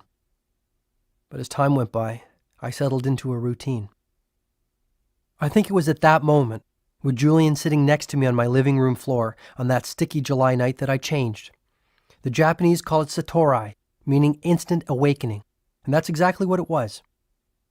I resolved to fulfill my dreams and make my life far more than it had ever been. That was my first taste of real freedom, the freedom that comes when you decide once and for all to take charge of your life and all its constituent elements. I will give you a formula for developing willpower, said Julian, who had no idea of the inner transformation I had just experienced. Wisdom without proper tools for its application is no wisdom at all. He continued, every day while you are walking to work, I would like you to repeat a few simple words. Yogi Raman told me that by its repetition, I would develop self-control and an indomitable will within a short period of time. Okay, I'm all ears. This is the mantra I suggest you repeat at least 30 times a day. I am more than I appear to be. All the world's strength and power rest inside me. It will manifest profound changes in your life. For even quicker results, blend this mantra with the practice of creative envisioning I spoke of earlier. Startling results will surely come your way, he promised. That's it? I asked, astonished by the apparent simplicity of this formula. I can tap the full reserves of my willpower through this simple exercise? Repeating the mantra I gave you, along with the daily practice of seeing yourself as you hope to be, will give you an enormous amount of support as you create the disciplined, principled life that will connect you to your dreams. And you need not change your world in a day. Start off small. Even training yourself to get up an hour earlier and sticking to this wonderful habit will boost your self-confidence, inspiring you to reach higher heights. The trick is to keep setting the mark higher and raising your standards continuously. This will release that magical quality of momentum that will motivate you to keep exploring your infinite potential. Momentum is also the secret ingredient to building self-discipline. It's a delightful process, John. It really is. And the pink wire cable in Yogi Raman's magical fable will always remind you of the power of your will. Just as Julian finished revealing his thoughts on the subject of discipline, I noticed the first rays of the sun peeking into the living room, pushing away the darkness like a child pushes away an unwanted bed cover. This will be a great day, I thought. The first day of the rest of my life.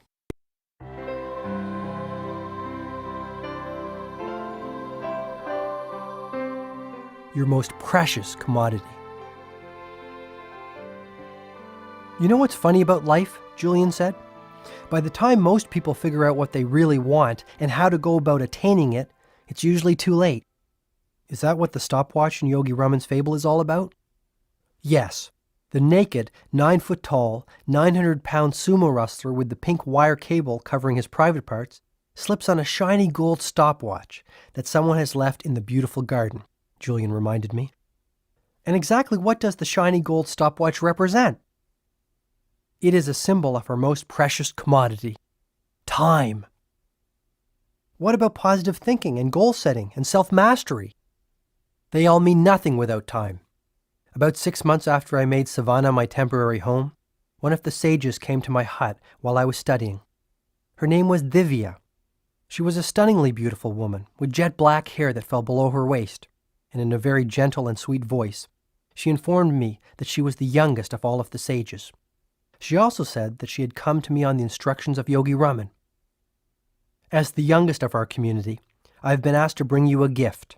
It is from all of us, and we offer it as a token of our respect for you, one who has traveled so far to learn our ways. What was the gift? I asked impatiently. It was a miniature hourglass, which had been made from blown glass and a small piece of sandalwood. Seeing my expression, Divya quickly told me that each of the sages had received one of these instruments as children. Though we have no possessions and live pure, simple lives, we respect time and note its passing. These little hourglasses serve as daily reminders of our mortality and the importance of living full, productive days while advancing our purposes. These monks kept time? Each and every one of them understood the importance of time. They each had developed what I call a time consciousness. Time is the greatest leveler. Whether we are privileged or disadvantaged, whether we live in Texas or Tokyo, we all have been allotted days with only 24 hours. Once I heard my father say it was the busiest people who have time to spare. What do you make of that? Busy, productive people are highly efficient with their time. They must be in order to survive. Being an excellent time manager doesn't mean that you must become a workaholic. On the contrary, time mastery allows you more time to do the things that are truly meaningful to you. Time mastery leads to life mastery. Guard your time well. Remember, it's a non-renewable resource. Let me give you an example, Julian offered. Let's say it's Monday morning, and your schedule is overflowing with appointments and meetings. Let's say you took 15 minutes the night before to plan your day. Or to be even more effective, let's say you took 1 hour on your quiet Sunday morning to organize your entire week. In your daily planner, you wrote out when you would meet your clients, when you would do legal research, and when you would return phone calls. Most importantly, your personal, social, and spiritual development goals for the week also went into your agenda book. By anchoring all the most vital aspects of your life into your daily schedule, you ensure that your week and your life retain a sense of meaning and peace. Surely you're not suggesting that I take a break in the middle of my busy workday to walk in the park or meditate. All I'm saying is plan your week and manage your time creatively. Have the discipline to focus your time around your priorities. The most meaningful things in your life should never be sacrificed to those that are the least meaningful. I agree, Julian, But I really don't have the time to take breaks in the middle of my day. As it is, I work most evenings. As I said this, I felt my stomach tingling at the mere thought of the mountain of work I was facing. One of the great rules I learned from that wise old sage is that 80% of the results you achieve in your life come from only 20% of the activities that occupy your time. Yogi Raman called it the ancient rule of 20. I'm not sure I follow you. Okay, let's go back to your busy Monday. From morning until night, you might spend your time doing everything from drafting legal pleadings to reading your youngest child a bedtime story or playing chess with your wife. Agreed? Agreed. But out of all of the hundreds of activities you give your time to, only 20% will yield real, lasting results. Only 20% of what you do will have an influence on the quality of your life. These are your high-impact activities. For example, 10 years from now, do you really think that all the time you spent gossiping at the water cooler or watching television will count for anything? No, not really. Right, so I'm sure you will also agree there are a number of activities that will account for everything. You mean like time spent improving my legal knowledge, time spent enriching my relationships with my clients, and time invested in becoming a more efficient lawyer? Yes, and time spent nourishing your relationship with Jenny and the kids, time spent connecting with nature and showing gratitude for all you are so fortunate to have, time spent renewing your mind, your body, and your spirit. Direct all of your time to those activities that count. Enlightened people are priority-driven. This is the secret of time mastery. Wow, Yogi Raman taught you all that? I have become a student of life, John. Yogi Raman certainly was a wonderful and inspiring teacher, and I will never forget him for that. But all of the lessons I have learned from my varied experiences have now come together like pieces of a big jigsaw puzzle to show me the way to a better life. I had been to many seminars in time management as a lawyer. Yet, I had never heard the philosophy of time mastery that Julian was now sharing with me. Time management was not just something to focus on at the office and discard at closing time. It was a holistic system that could make all areas of my life more balanced and fulfilling. I would not only be far more productive, I would be far happier. That brings me to another point. Don't let others steal your time. Learn to say no. Having the courage to say no to the little things in life will give you the power to say yes to the big things. What about procrastination? All too often, I keep putting off the things that I don't like doing.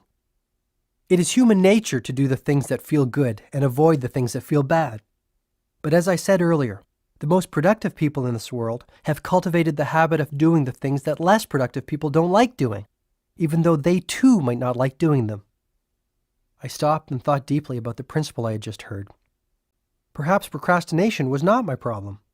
Maybe my life had simply become too complex. Julian sensed my concern. Yogi Raman told me that those who are masters of their time live simple lives. A hurried, frenzied pace is not what nature intended. While he firmly believed that lasting happiness could be reached only by those who were effective and set definite aims for themselves, living a life rich with accomplishment and contribution did not have to come through sacrifice of peace of mind. This is what I found so fascinating about the wisdom I was hearing. It allowed me to be more productive and yet fulfill my spiritual longings. I started to open up myself even more to Julian. You have always been honest and forthright with me, so I will be the same with you. I don't want to give up my practice and my house and my car to be happier and more satisfied. I like my toys and the material things I have earned. They are my rewards for all the hours I have worked over the years. But I feel empty. I really do. There is so much I could do with my life. You know, I'm almost 40, and I have never been to the Grand Canyon or the Eiffel Tower. I can't even remember the last time I took a long, quiet walk by myself after a snowfall, just to hear the sounds and to enjoy the sensations. Then simplify your life, Julian suggested sympathetically. Apply the ancient ritual of simplicity to every aspect of your world.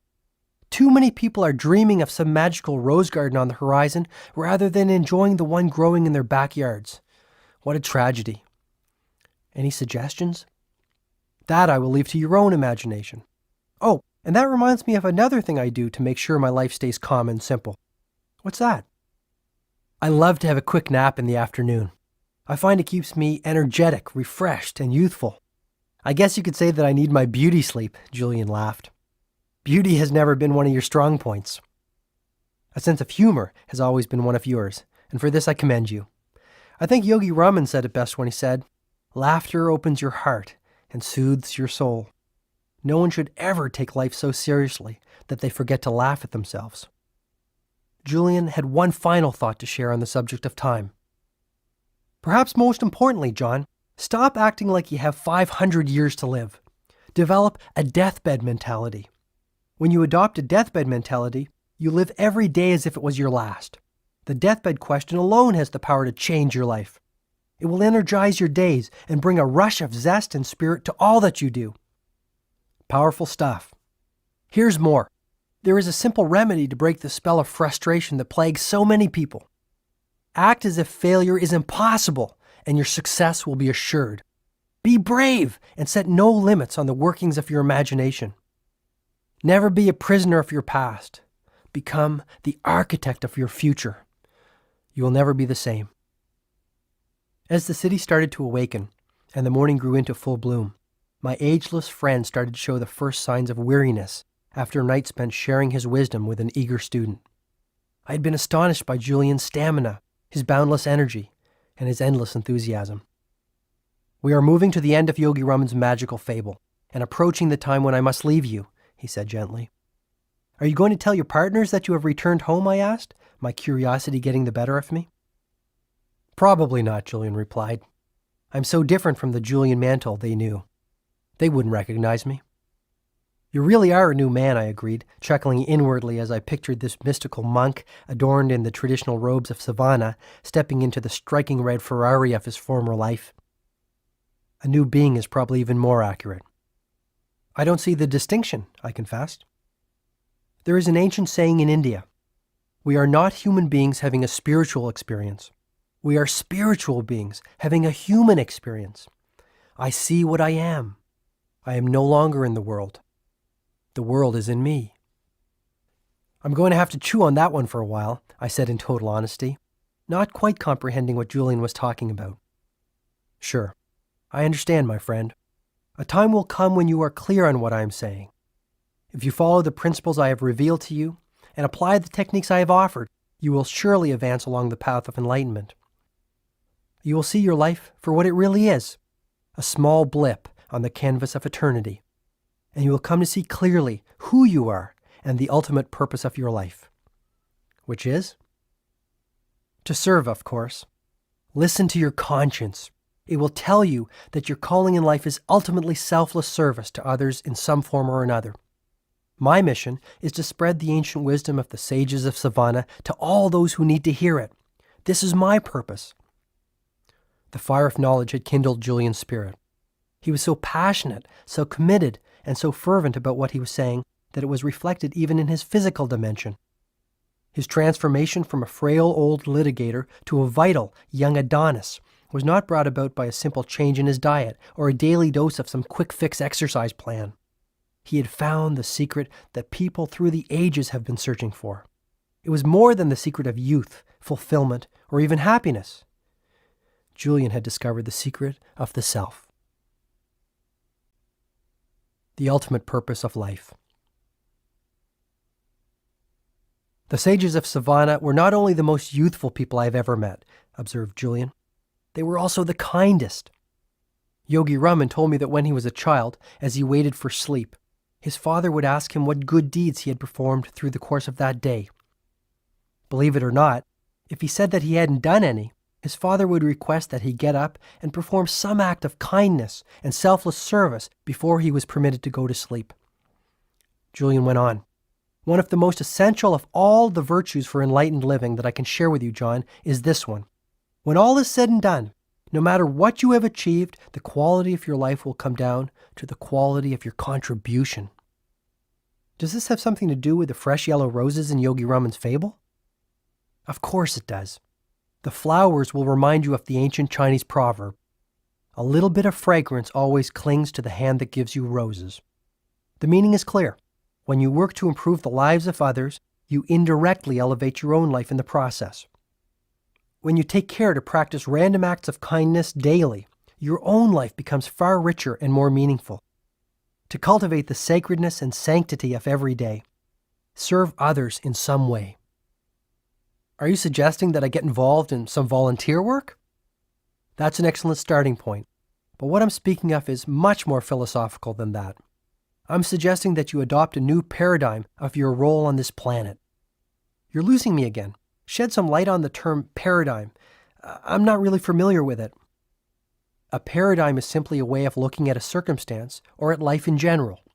Some people see the glass of life as half empty. The optimists see it as half full. They interpret the same circumstance differently because they have adopted a different paradigm. A paradigm is basically the lens through which you see the events of your life, both external and internal. To dramatically improve the quality of your life, you must cultivate a new perspective of why you are here on Earth. You must realize that there can only be one real reason for your being here. And that would be to give yourself to others and to contribute in a meaningful way, Julian replied. Our world is in the midst of great change. People are trading in money for meaning.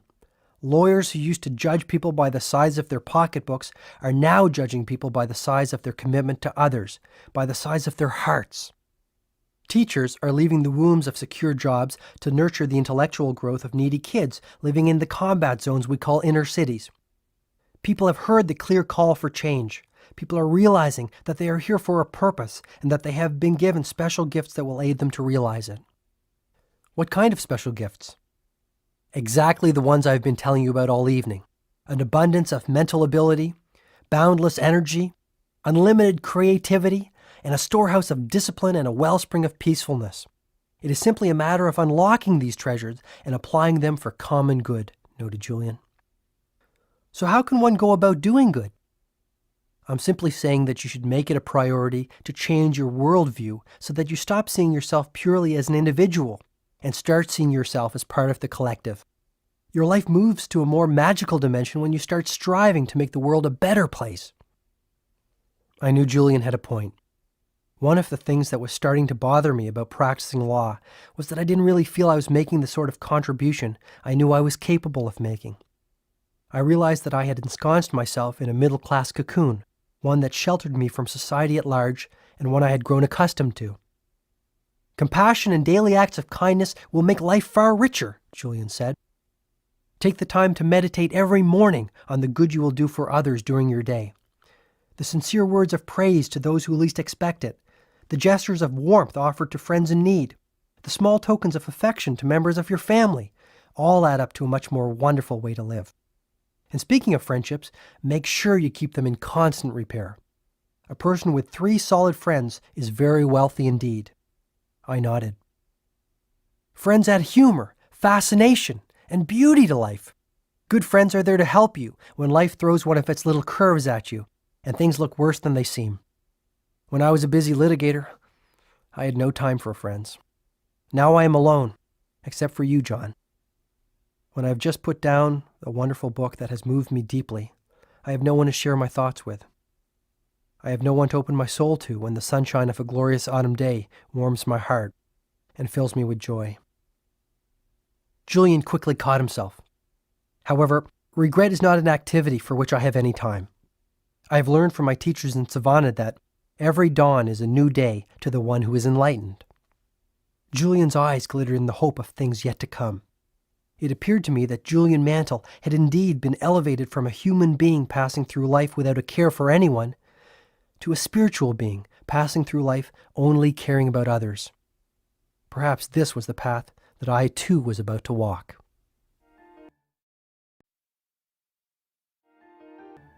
The timeless secret of lifelong happiness. It had been over 12 hours since Julian had arrived at my house.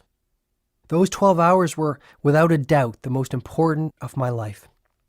All at once, I was feeling exhilarated, motivated, and yes, even liberated. I realized that I had not even begun to explore the reaches of my human potential. Julian's wisdom allowed me the opportunity to come to grips with the wounds that were keeping me from living with the laughter, energy, and fulfillment I knew that I deserved. I felt moved. I'll have to leave soon. You have commitments which are pressing on your time, and I have my own work to tend to, Julian said apologetically. My work can wait. Unfortunately, Mine can't, he said with a quick smile. But before I leave, I must reveal the final element of Yogi Raman's magical fable. You will recall that the sumo wrestler fell to the ground. After what seemed like an eternity, he finally regained consciousness when the marvelous fragrance of the yellow roses reached his nose. He then jumped to his feet in delight and was astonished to see a long, winding path studded with millions of tiny diamonds. Of course, our friend the sumo wrestler took the path, and in doing so, lived happily ever after. Seems plausible, I chuckled. Yogi Raman's story has a purpose, and the principles it symbolizes are not only powerful, they are highly practical. True, I agreed without reservation. The path of diamonds, then, will serve to remind you of the final virtue of enlightened living. By carrying this principle with you through your daily work, you will enrich your life. You will begin to see the exquisite wonders in the simplest of things and live with the ecstasy you deserve. And by carrying out your promise to me and sharing it with others, you will also allow them to transform their world from the ordinary into the extraordinary. Will this take me a while to learn? The principle itself is strikingly straightforward to grasp, but learning how to apply it effectively in all your waking moments will take a couple of weeks of steady practice. Okay, I'm dying to hear it. Funny you should say that, because the seventh and final virtue is all about living. The sages of Savannah believed that a truly joyful and rewarding life comes only through a process they called living in the now. The most important moment is now. Learn to live in it and savor it fully. I understand exactly what you're saying, Julian. My mind is always flooded by a million little thoughts pulling me in a million different directions. It's really frustrating. Why? It tires me out. I guess I just don't have peace of mind. Yet I have experienced times when my mind is fully occupied on only what was in front of me. Often, this happened when I was under the gun to crank out a legal brief, and I didn't have time to think about anything other than the task at hand. I've also felt this kind of total focus when I was playing soccer with the boys, and I really wanted to win. Hours seemed to pass by in minutes, and I felt centered. It was as if the only thing that mattered to me was what I was doing in that very moment. Come to think of it, these were probably the times when I felt the most peaceful as well. Julian replied, "Being engaged in a pursuit that truly challenges you is the surest route to personal satisfaction. But the real key to remember is that happiness is a journey, not a destination. Live for today. There will never be another one quite like it," finished Julian, his smooth hands coming together as if to give a prayer of thanks for being privy to what he had just said. Is that the principle that the path of diamonds in Yogi Raman's fable symbolizes? I asked. You can have the life you deserve the very moment you start to understand that the path you are currently walking on is one rich with diamonds and other priceless treasures. Enjoy the beauty and the sacredness of all that is around you. You owe it to yourself. Does that mean that I should stop setting big goals for my future and concentrate on the present? No, replied Julian firmly. Goals and dreams for the future are essential elements in every truly successful life. My point is simply this. Never put off happiness for the sake of achievement. Today is the day to seize the moment and live a life that soars. Today is the day to live from your imagination and harvest your dreams. And please never, ever forget the gift of family. I'm not sure I know exactly what you mean, Julian. Live your children's childhood, came the simple reply. Huh? I muttered, perplexed at the apparent paradox. Few things are as meaningful as being a part of your children's childhood. What is the point of climbing the steps of success if you have missed the first steps of your own kids? What is the use of being known across the country as a red-hot trial lawyer if your kids don't even know their father, Julian offered, his voice now quivering with emotion. I know where if I speak. This last comment floored me. What could this former millionaire playboy know about being a father? I do know something of the blessings we call children, he said softly. But I always thought you were the city's most eligible bachelor before you threw in the towel and gave up your practice. Before I was caught up in the illusion of that fast and furious lifestyle, you know that I was married. Yes. He then paused, as a child might before telling his best friend a closely guarded secret. What you do not know is that I also had a little daughter. She was the sweetest, most delicate creature I have ever seen in my life. People told me I had a brilliant future, a stunningly beautiful wife, and a wonderful daughter.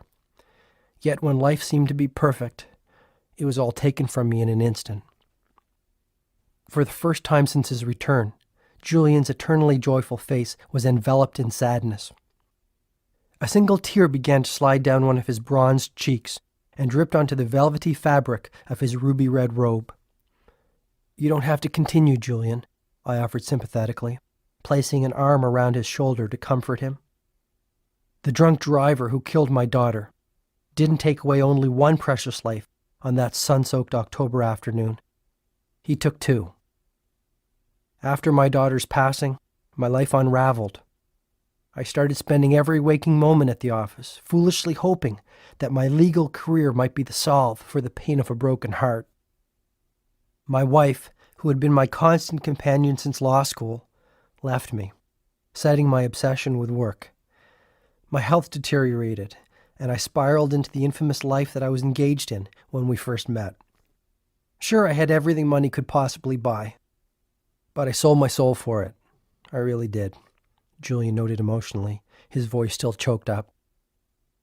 "So when you say, live your children's childhood, you are basically telling me to take the time to watch them grow and flourish? That's it, isn't it?"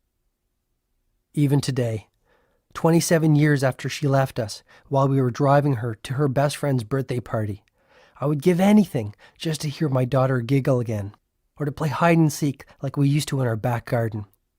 I would love to hold her in my arms and softly caress her golden hair. She took a piece of my heart with her when she left. And though my life has been inspired by new meaning since I found the way to enlightenment and self-leadership in Savannah, a day doesn't pass without me seeing the rosy face of my sweet little girl in the silent theater of my mind. You have such great kids, John. The best gift you could ever give your children is your love. Get to know them again.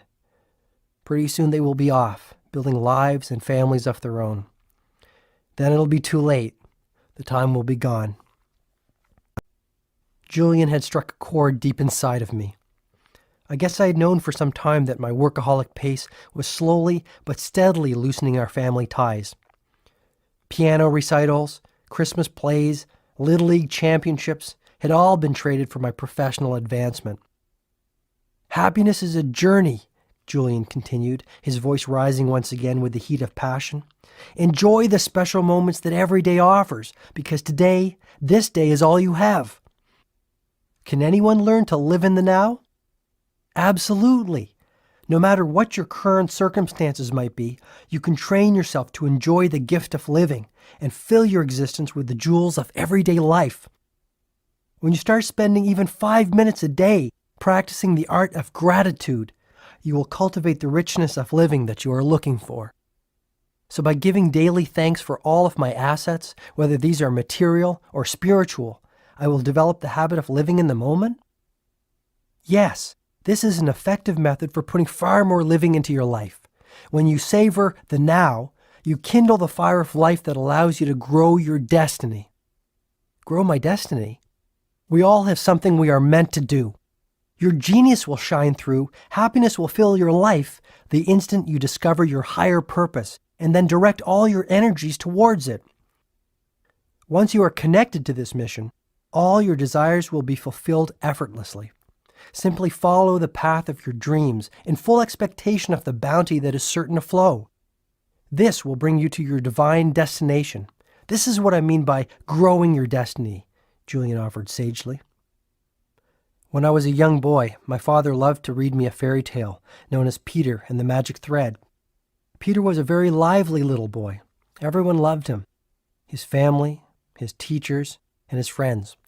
But he did have one weakness. What was that? Peter could never live in the moment. He had not learned how to enjoy the process of life.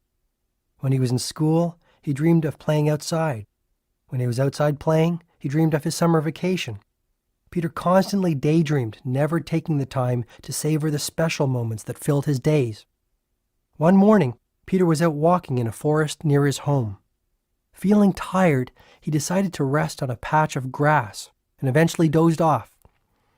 After only a few minutes of deep sleep, he heard someone calling his name. "Peter! Peter!" came a shrill voice from above. As he slowly opened his eyes, he was startled to see a striking woman standing above him.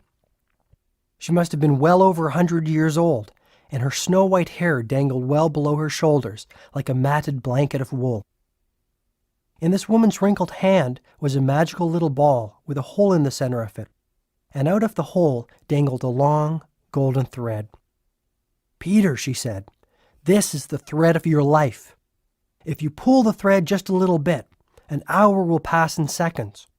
If you pull a little harder, whole days will pass in minutes. And if you pull with all your might, months, even years, will pass by in days." Peter grew very excited at this discovery. "I'd like to have it if I may," he asked. The elderly woman quickly reached down and gave the ball with the magic thread to the young boy. The next day, Peter was sitting in the classroom feeling restless and bored. Suddenly, he remembered his new toy. As he pulled a little bit of the golden thread, he quickly found himself at home, playing in his garden. Realizing the power of the magic thread, Peter soon grew tired of being a schoolboy and longed to be a teenager with all the excitement that this phase of life would bring. So again, he pulled out the ball and pulled hard on the golden thread. Suddenly, he was a teenager with a very pretty young girlfriend named Elise. But Peter still wasn't content. He had never learned to enjoy the moment and to explore the simple wonders of every stage of his life. Instead, he dreamed of being an adult. So again, he pulled on the thread, and many years whizzed by in an instant. Now he found he had been transformed into a middle-aged adult. Elise was now his wife, and Peter was surrounded with a house full of kids. But Peter also noticed something else. His once jet-black hair had started to turn gray, and his once youthful mother, whom he loved so dearly, had grown old and frail. Yet Peter still could not live in the moment. He had never learned how to live in the now. So once again, he pulled on the magic thread and waited for the changes to appear. Peter now found that he was a 90-year-old man. His thick dark hair had turned white as snow, and his beautiful young wife Elise had grown old and had passed away a few years earlier. His wonderful children had grown up and left home to lead lives of their own. And for the first time in his entire life, Peter realized he had not taken the time to embrace the wonders of living. He had never gone fishing with his kids or taken a moonlight stroll with Elise. He had never planted a garden or read those wonderful books his mother had loved to read. Instead, he had hurried through life, never resting to see all the good that was along the way. Peter became very sad at this discovery. He decided to go out to the forest where he used to love to walk as a young boy, to clear his head and warm his spirit. As he entered the forest, he noticed that the little saplings of his childhood had grown into mighty oaks. The forest itself had matured into a paradise of nature. He lay down on a small patch of grass and fell into a deep slumber. After only a minute, he heard someone calling out to him. "Peter! Peter!" cried the voice. He looked up in astonishment to see that it was none other than the old woman who had given him the ball with the magic golden thread many years earlier. "Have you enjoyed my special gift?" she asked. Peter was direct in his reply. "At first it was fun, but now I hate it. My whole life has passed before my eyes without giving me the chance to enjoy it. Sure, there would have been sad times as well as great times, but I haven't had the chance to experience either. I feel empty inside. I've missed the gift of living." "You are very ungrateful," said the old woman. "Still, I will give you one last wish." Peter thought for an instant and then answered hastily, "I'd like to go back to being a schoolboy and live my life over again." He then returned to his deep sleep. Again he heard someone calling his name and opened his eyes. Who could it be this time, he wondered. When he opened his eyes, he was absolutely delighted to see his mother standing over his bedside. She looked young, healthy, and radiant. Peter realized that the strange woman of the forest had indeed granted his wish, and he had returned to his former life. "Hurry up, Peter! You sleep too much. Your dreams will make you late for school if you don't get up right this minute," his mother admonished. Needless to say, Peter dashed out of bed on this morning and began to live the way he had hoped. Peter went on to live a full life, one rich with many delights, joys, and triumphs. But it all started when he stopped sacrificing the present for the future and began to live in the moment. "Today is your chance to awaken to the gift of living before it is too late," Julian continued. "Let this new day be the defining moment of your life, the day that you make the decision once and for all to focus on what is truly important to you. Revive your spirit and start tending to your soul. This is the way to nirvana." Nirvana? The sages of Savannah believed that the ultimate destination of all truly enlightened souls was a place called nirvana. Actually, more than a place, the sages believed nirvana to be a state, one that transcended anything they had known previously. In nirvana, all things were possible. There was no suffering, and the dance of life was played out with divine perfection. On reaching nirvana, the sages felt that they would step into heaven on earth. This was their ultimate goal in life, Julian observed, his face radiating a peaceful, almost angelic quality. "We're all here for some special reason," he observed prophetically.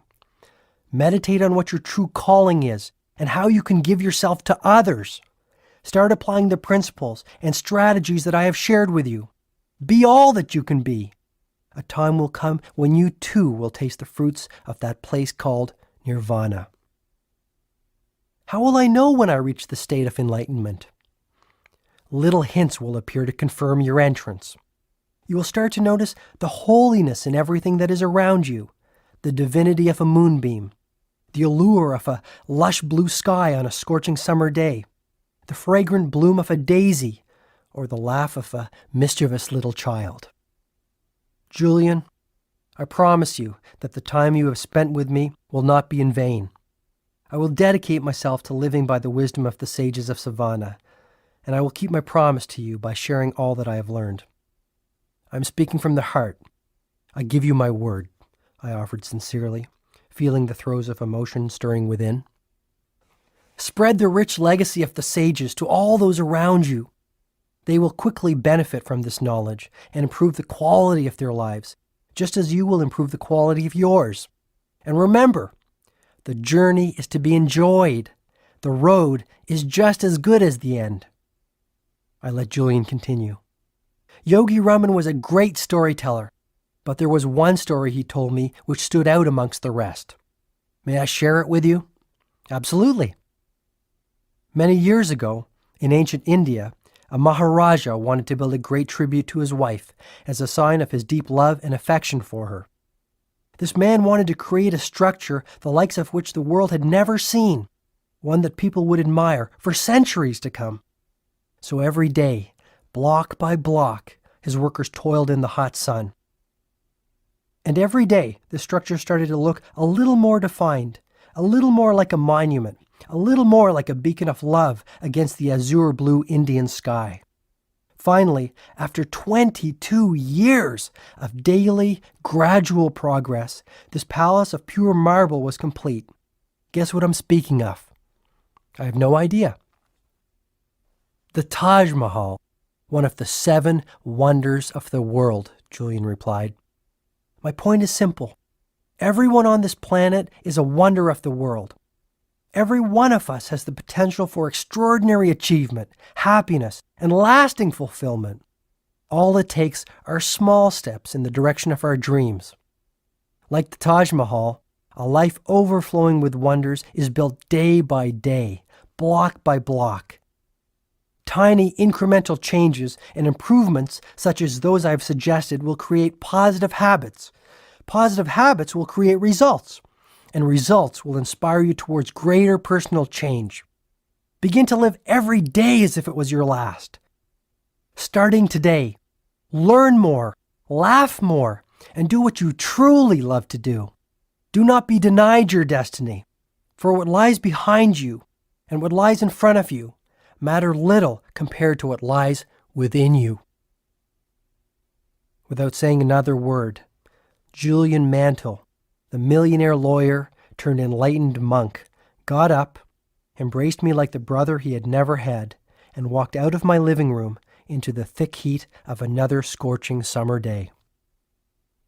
As I sat alone and collected my thoughts, I noticed that the only evidence I could find of this sage messenger's extraordinary visit sat silently on the coffee table in front of me.